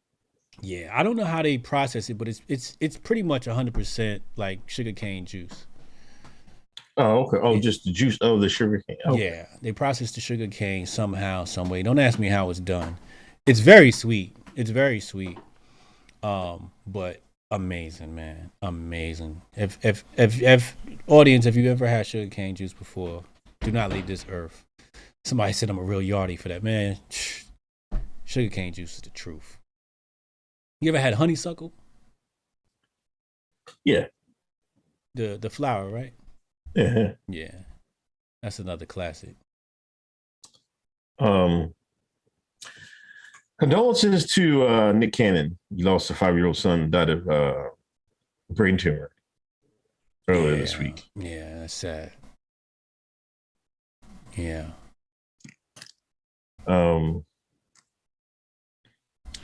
Elon Musk made a couple. Did you see those statements Elon made? Oh yeah, the controlled opposition statements.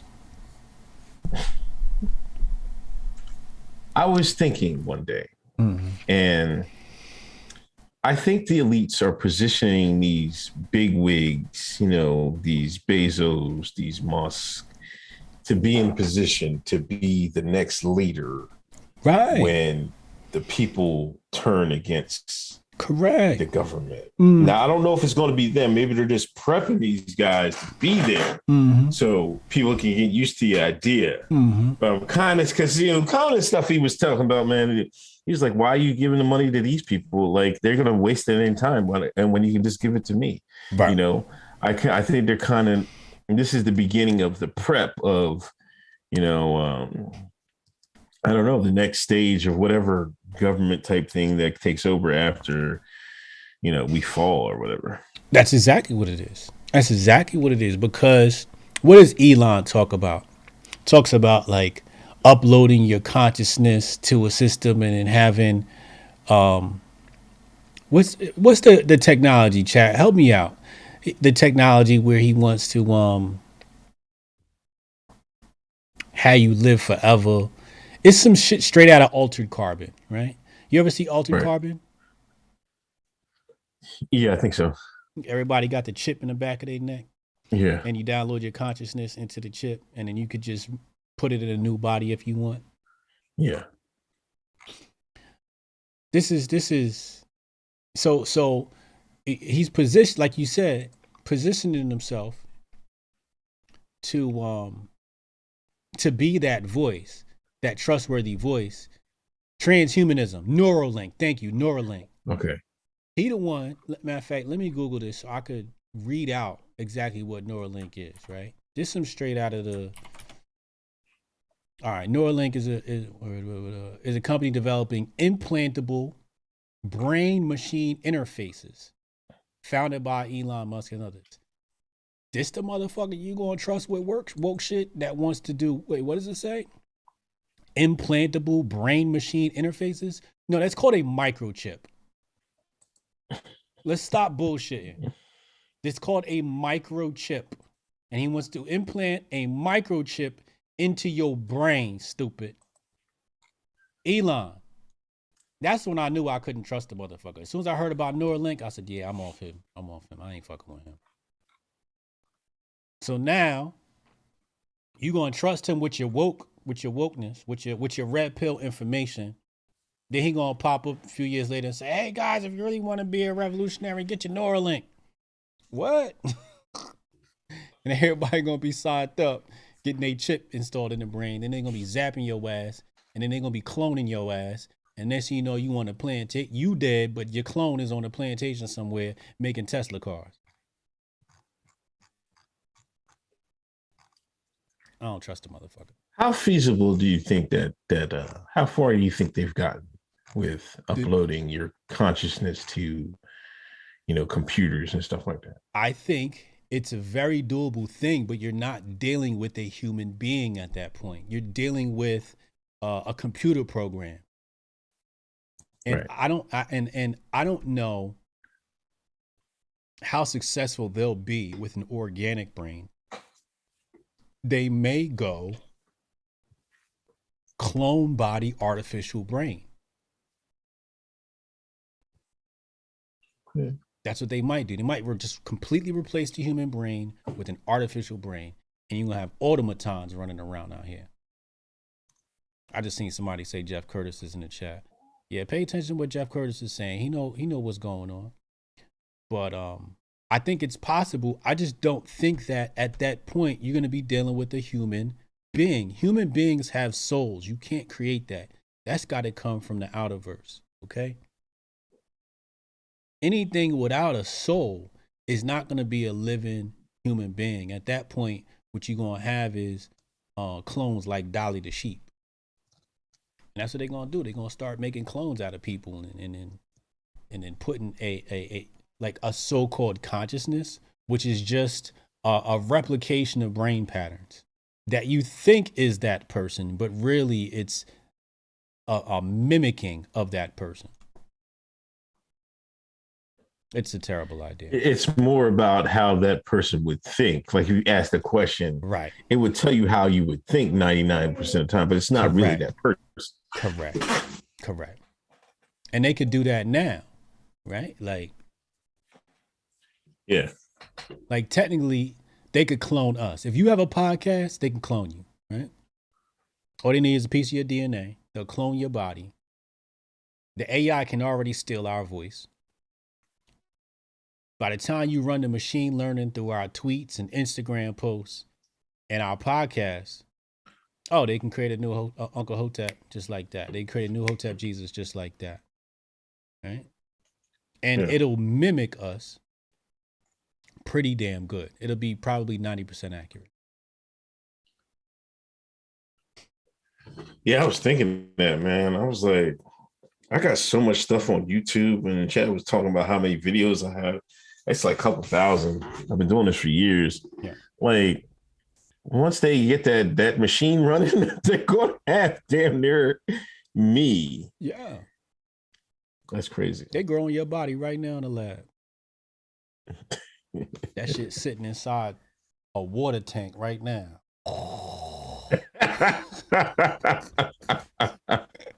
Just waiting for you to get popping so they can replace your ass. You want to talk about Maxwell? You know, I think they're going to try to wrap up.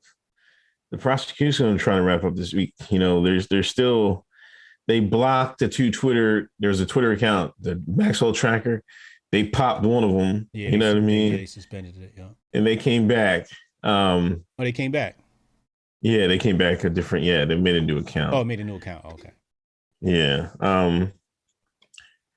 I don't know. There's nothing really juicy that I haven't learned. I seen there was a pic of she was rubbing Epstein's feet and stuff like that. Oh yeah, so that, yeah. I don't know. You know, it seemed like, you know, the Americas was the time when I was more concerned about the Jussie than, you know, there are people talking about it, but you know, you're not going to get the push from the media, like Twitter and all that. So, which tells you everything you need to know, right? About who might be involved in that shit. Right. Yeah, it's like, and when the stuff I'm reading, the government isn't caring about what I would care about with this case. Mm-hmm. You know, right. The political connections and everything else. None of that has really come out. Nope. You know, like they put out some names and stuff like that, but nobody cares about what. Like, we should be asking what they was doing this for. You know, and that's like I just don't get like why American can't. All these movies these Americans watch, man, they can't put two and two together. Like what the hell, man? Like what are y'all doing? Like, it's not just about, you know, them being sickos. They was being sickos for a reason. Mm-hmm. You know, they was being sickos to blackmail people. Mm-hmm. What do you blackmail people for? For favors. Yeah. Power. What favors were they? You know, we're not even asking the right questions. Right. We should be asking what are the favors, man? You know, what are we doing this for? You know, my problem was it didn't feel like, at least from me reading, it felt like Epstein was on trial and not Ghislaine. Yeah. Like, because I'm like reading what little coverage there is of it. And I'm like, all this shit just go back to Epstein. So who's really on trial here? So, you know, there's that possibility she might get off, right?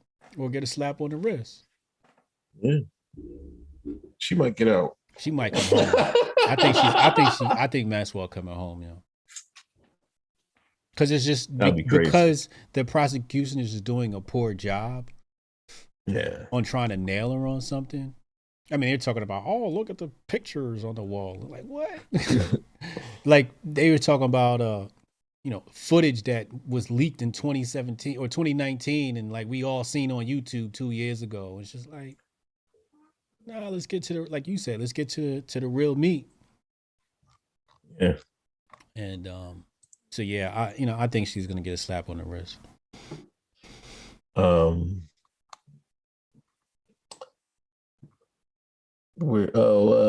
Avalon Park. Pumpkin is much better. I do like sweet potatoes pie. Pumpkin has a classier taste. See, that's that race talk. You have to have a certain palate for pumpkin pie. See, that's racist.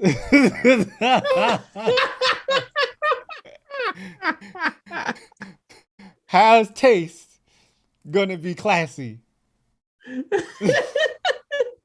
What you trying to say? That it's either racist or it's classist to say that. What they say?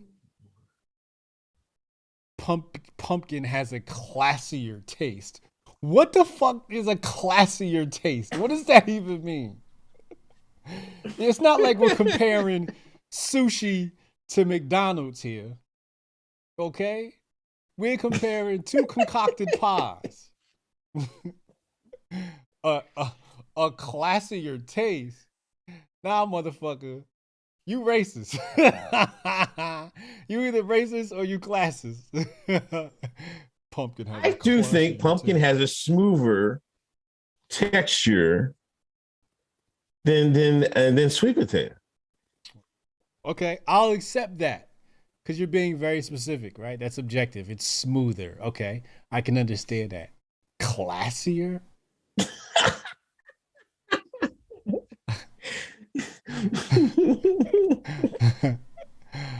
I see what's going on here. That's just another way of saying pumpkin pie is whiter than sweet potato pie. I'm on Chad, we used to walk around outside the country as kids, and we go cut a stalk of sugar cane, just chew on it like gum. The best. Jabari, half of my family was cutting cane. The other half was owning the people who was cutting. I already know. I ain't giving nobody reparations. There you go. See, chat. We got two slave owners conversing here. Jabari, come from slave owner stock. Listen. HJ and Jabari Allen. Listen, we all, if your skin is melanated, you gotta take credit for slavery. We invented the shit. The white man just revamped it. Okay. He gave it a new style. But I tell you right now, nobody was a worse slave trader than the Arab. And them motherfuckers get away with that shit all the time. We always arguing about the white man and say, nigga, you know what the Arab used to do? Nigga, they would start off cutting your nuts off. Castration was common. That's crazy. Especially back in them days. Like, you probably killed so many people just from that operation alone. Right. Like that's insane to me. When they captured a black male slave, they said they did not want them procreating inside their nation. So the first thing they did was castrate them. That's Arab slave trade. Gruesome. Oh, man, them Arabs, boy. White man get too much credit for shit, man. Even the white man was like, God damn, what y'all cutting nuts off?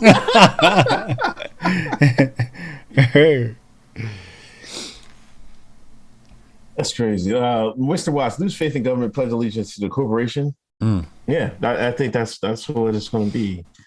We're gonna see. Mr. MZ, HJ is right. Grew up in Rwanda, and African sugar cane juice is the best juice in the world. It is.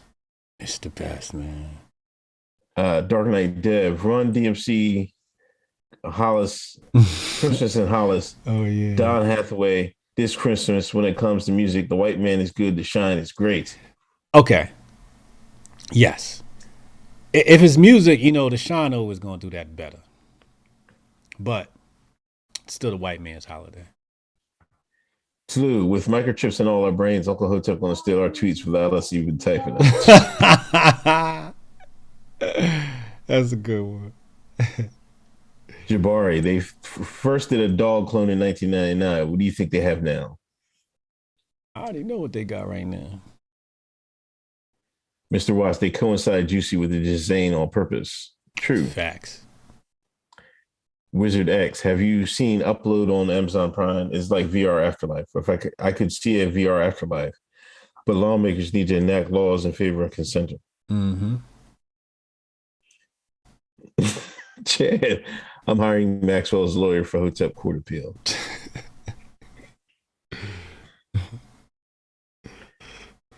Jabari Allen. Oh, we got to use them new drops. Don't we get new video drops for the Hotep Court? We forgot all about that. Oh shit! Fuck, you right. I'm gonna have to pull them. Okay. Jabari Allen, bean pie, my brother. that was off the cuff Hotep Court. You know what I mean? It was such a flagrant violation. We had to do something, man. Word. Chad coming out as a neocon. Chad. Wait. Chad Rumsfeld.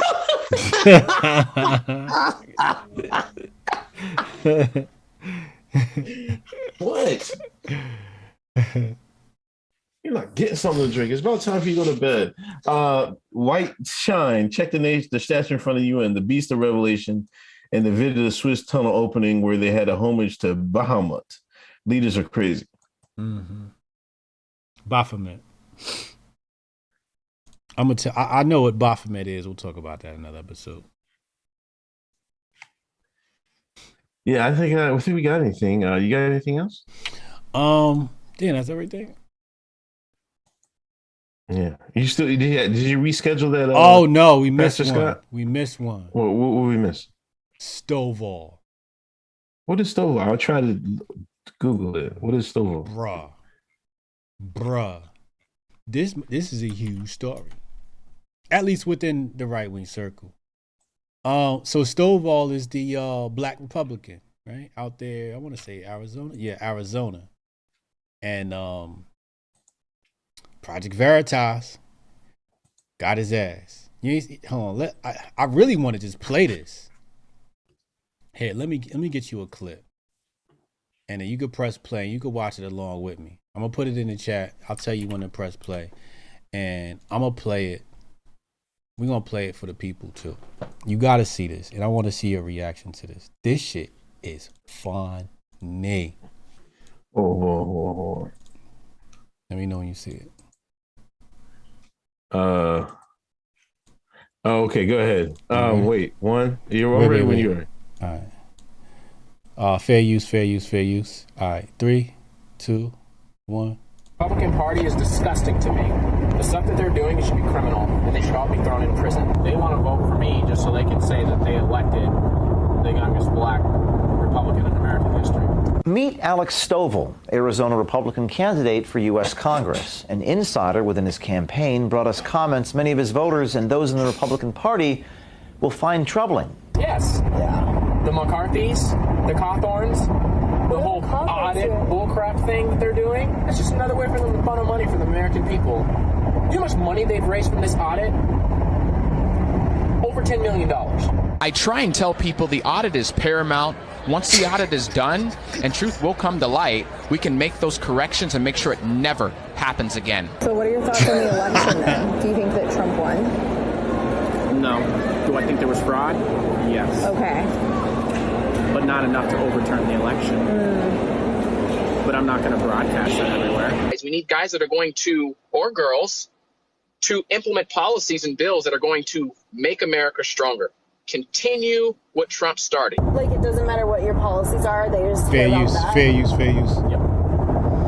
That's everybody. You really think people care about policies? Now, what I say in my own campaign is different. Granted, I don't want to seem arrogant. That's why I listen to what my counsel tells me. That's when they say go get an endorsement from somebody, I say, all right, cool. More than likely he'll endorse me, but I'm not going to publicly advertise it. Oh, we're just getting started. For Candace Owens anymore. Will I take her donation and take her donors? Absolutely, but it goes no further than that. Yeah. I would never invite her to a Christmas party. You don't win Arizona by being super right Republican. You never show all your cards, right? Yes, I'm a conservative. Yeah. But I'm not going to beat on my big old monkey chest running around telling a whole bunch of people I am. It's going to turn people off, and no one's going to want to give you money. There are a lot of independents here. Independents are what determine the vote. Racism is real. What the news is telling you, what Tucker Carlson is telling you, what Candace Owens is telling you, it's a bunch of baloney. Want to be less white? Vote for the young black candidate.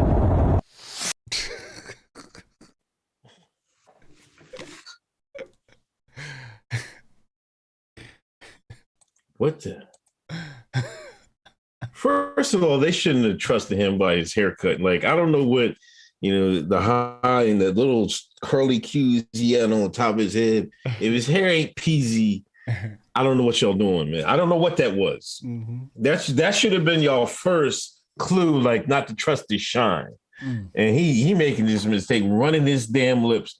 Niggas love to run their lips, man. Like, goodness gracious, man. He just running his mouth, man. Like, shut up, dog, man. She didn't have to say anything. She was just like, she say one word, here we go, blah, blah, blah, blah. She didn't have to lead him or anything. He just running his lips, man.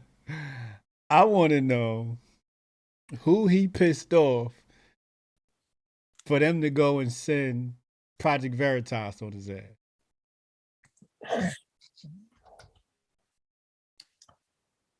I don't know. I guess somebody out there. They must be like, we need another candidate.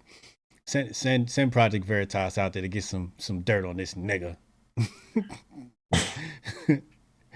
And he threw Candace Owens underneath the bus. He spilled a lot. I'm gonna say this. He wasn't lying. But he also showed the double-facedness of these black conservatives, of these so-called conservatives, these neocons, these Republicans. They say one thing in private and a whole nother thing in public. Right. And it's a lot of them out here that act like that. Before Jabari was snitching on me, I was on the inside. I was on the inside. Trust me.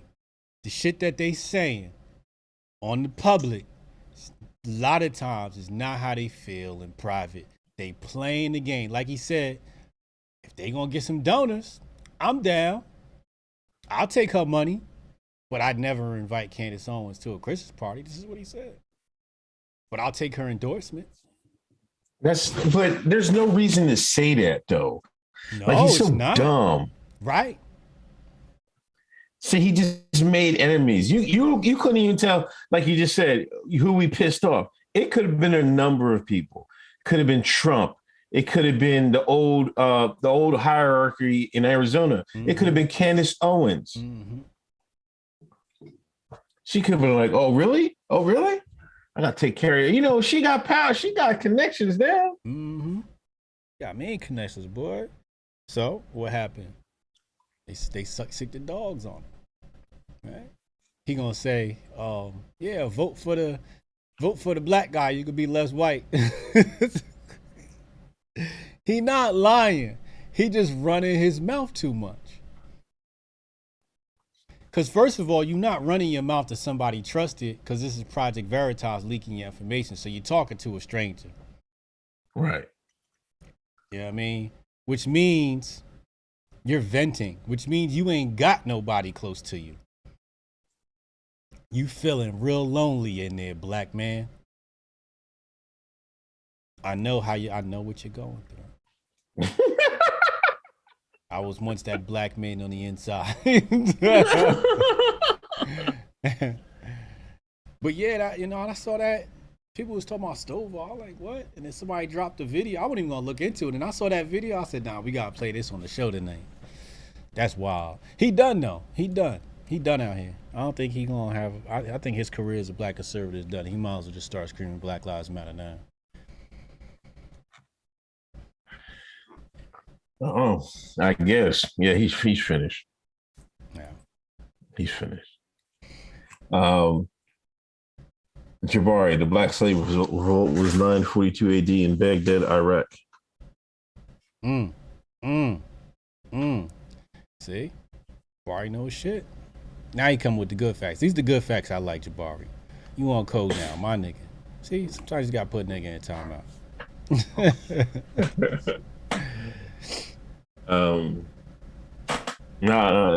I think that's everything. You got anything else? That's all I got, man. All right, man. Good episode. Thanks everybody coming through. Thanks everybody that donated. Join the Patreon for extra content. Please hit that share button on the way out. If you're listening on Apple, please leave a review. We greatly appreciate it. And Uncle Hotep Factor will be on Sunday night.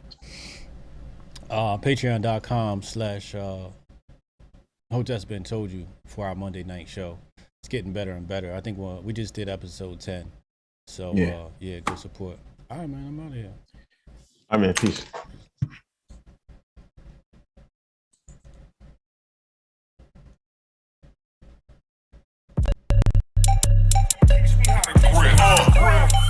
Save the date if you not fake. HJ got a plate and a hot take. They gon' get you moving right. These goofy types and keeping unks goofy tight. Look, let's get it lit like a Lucy, aight? Show the world that we can build when the crew unite. And while these frauds out finessing your protests, I'm in the gulags playing chess with the Hoteps. The Hoteps been told you. Don't sweat, bruh, I ain't gonna hold you. Keep receipts for the things that they told you. Ears to the street, they got secrets to go through. The Hoteps been told you. Don't sweat, bruh, I ain't gonna hold you. Keep receipts for the things that they told you. Ears to the street, they got secrets to go through. Hotep and build, y'all know the deal. We go in for real and ain't got no chill. Teach me how to grip, teach me how to grip. Teach me how to grip, teach me how to grip.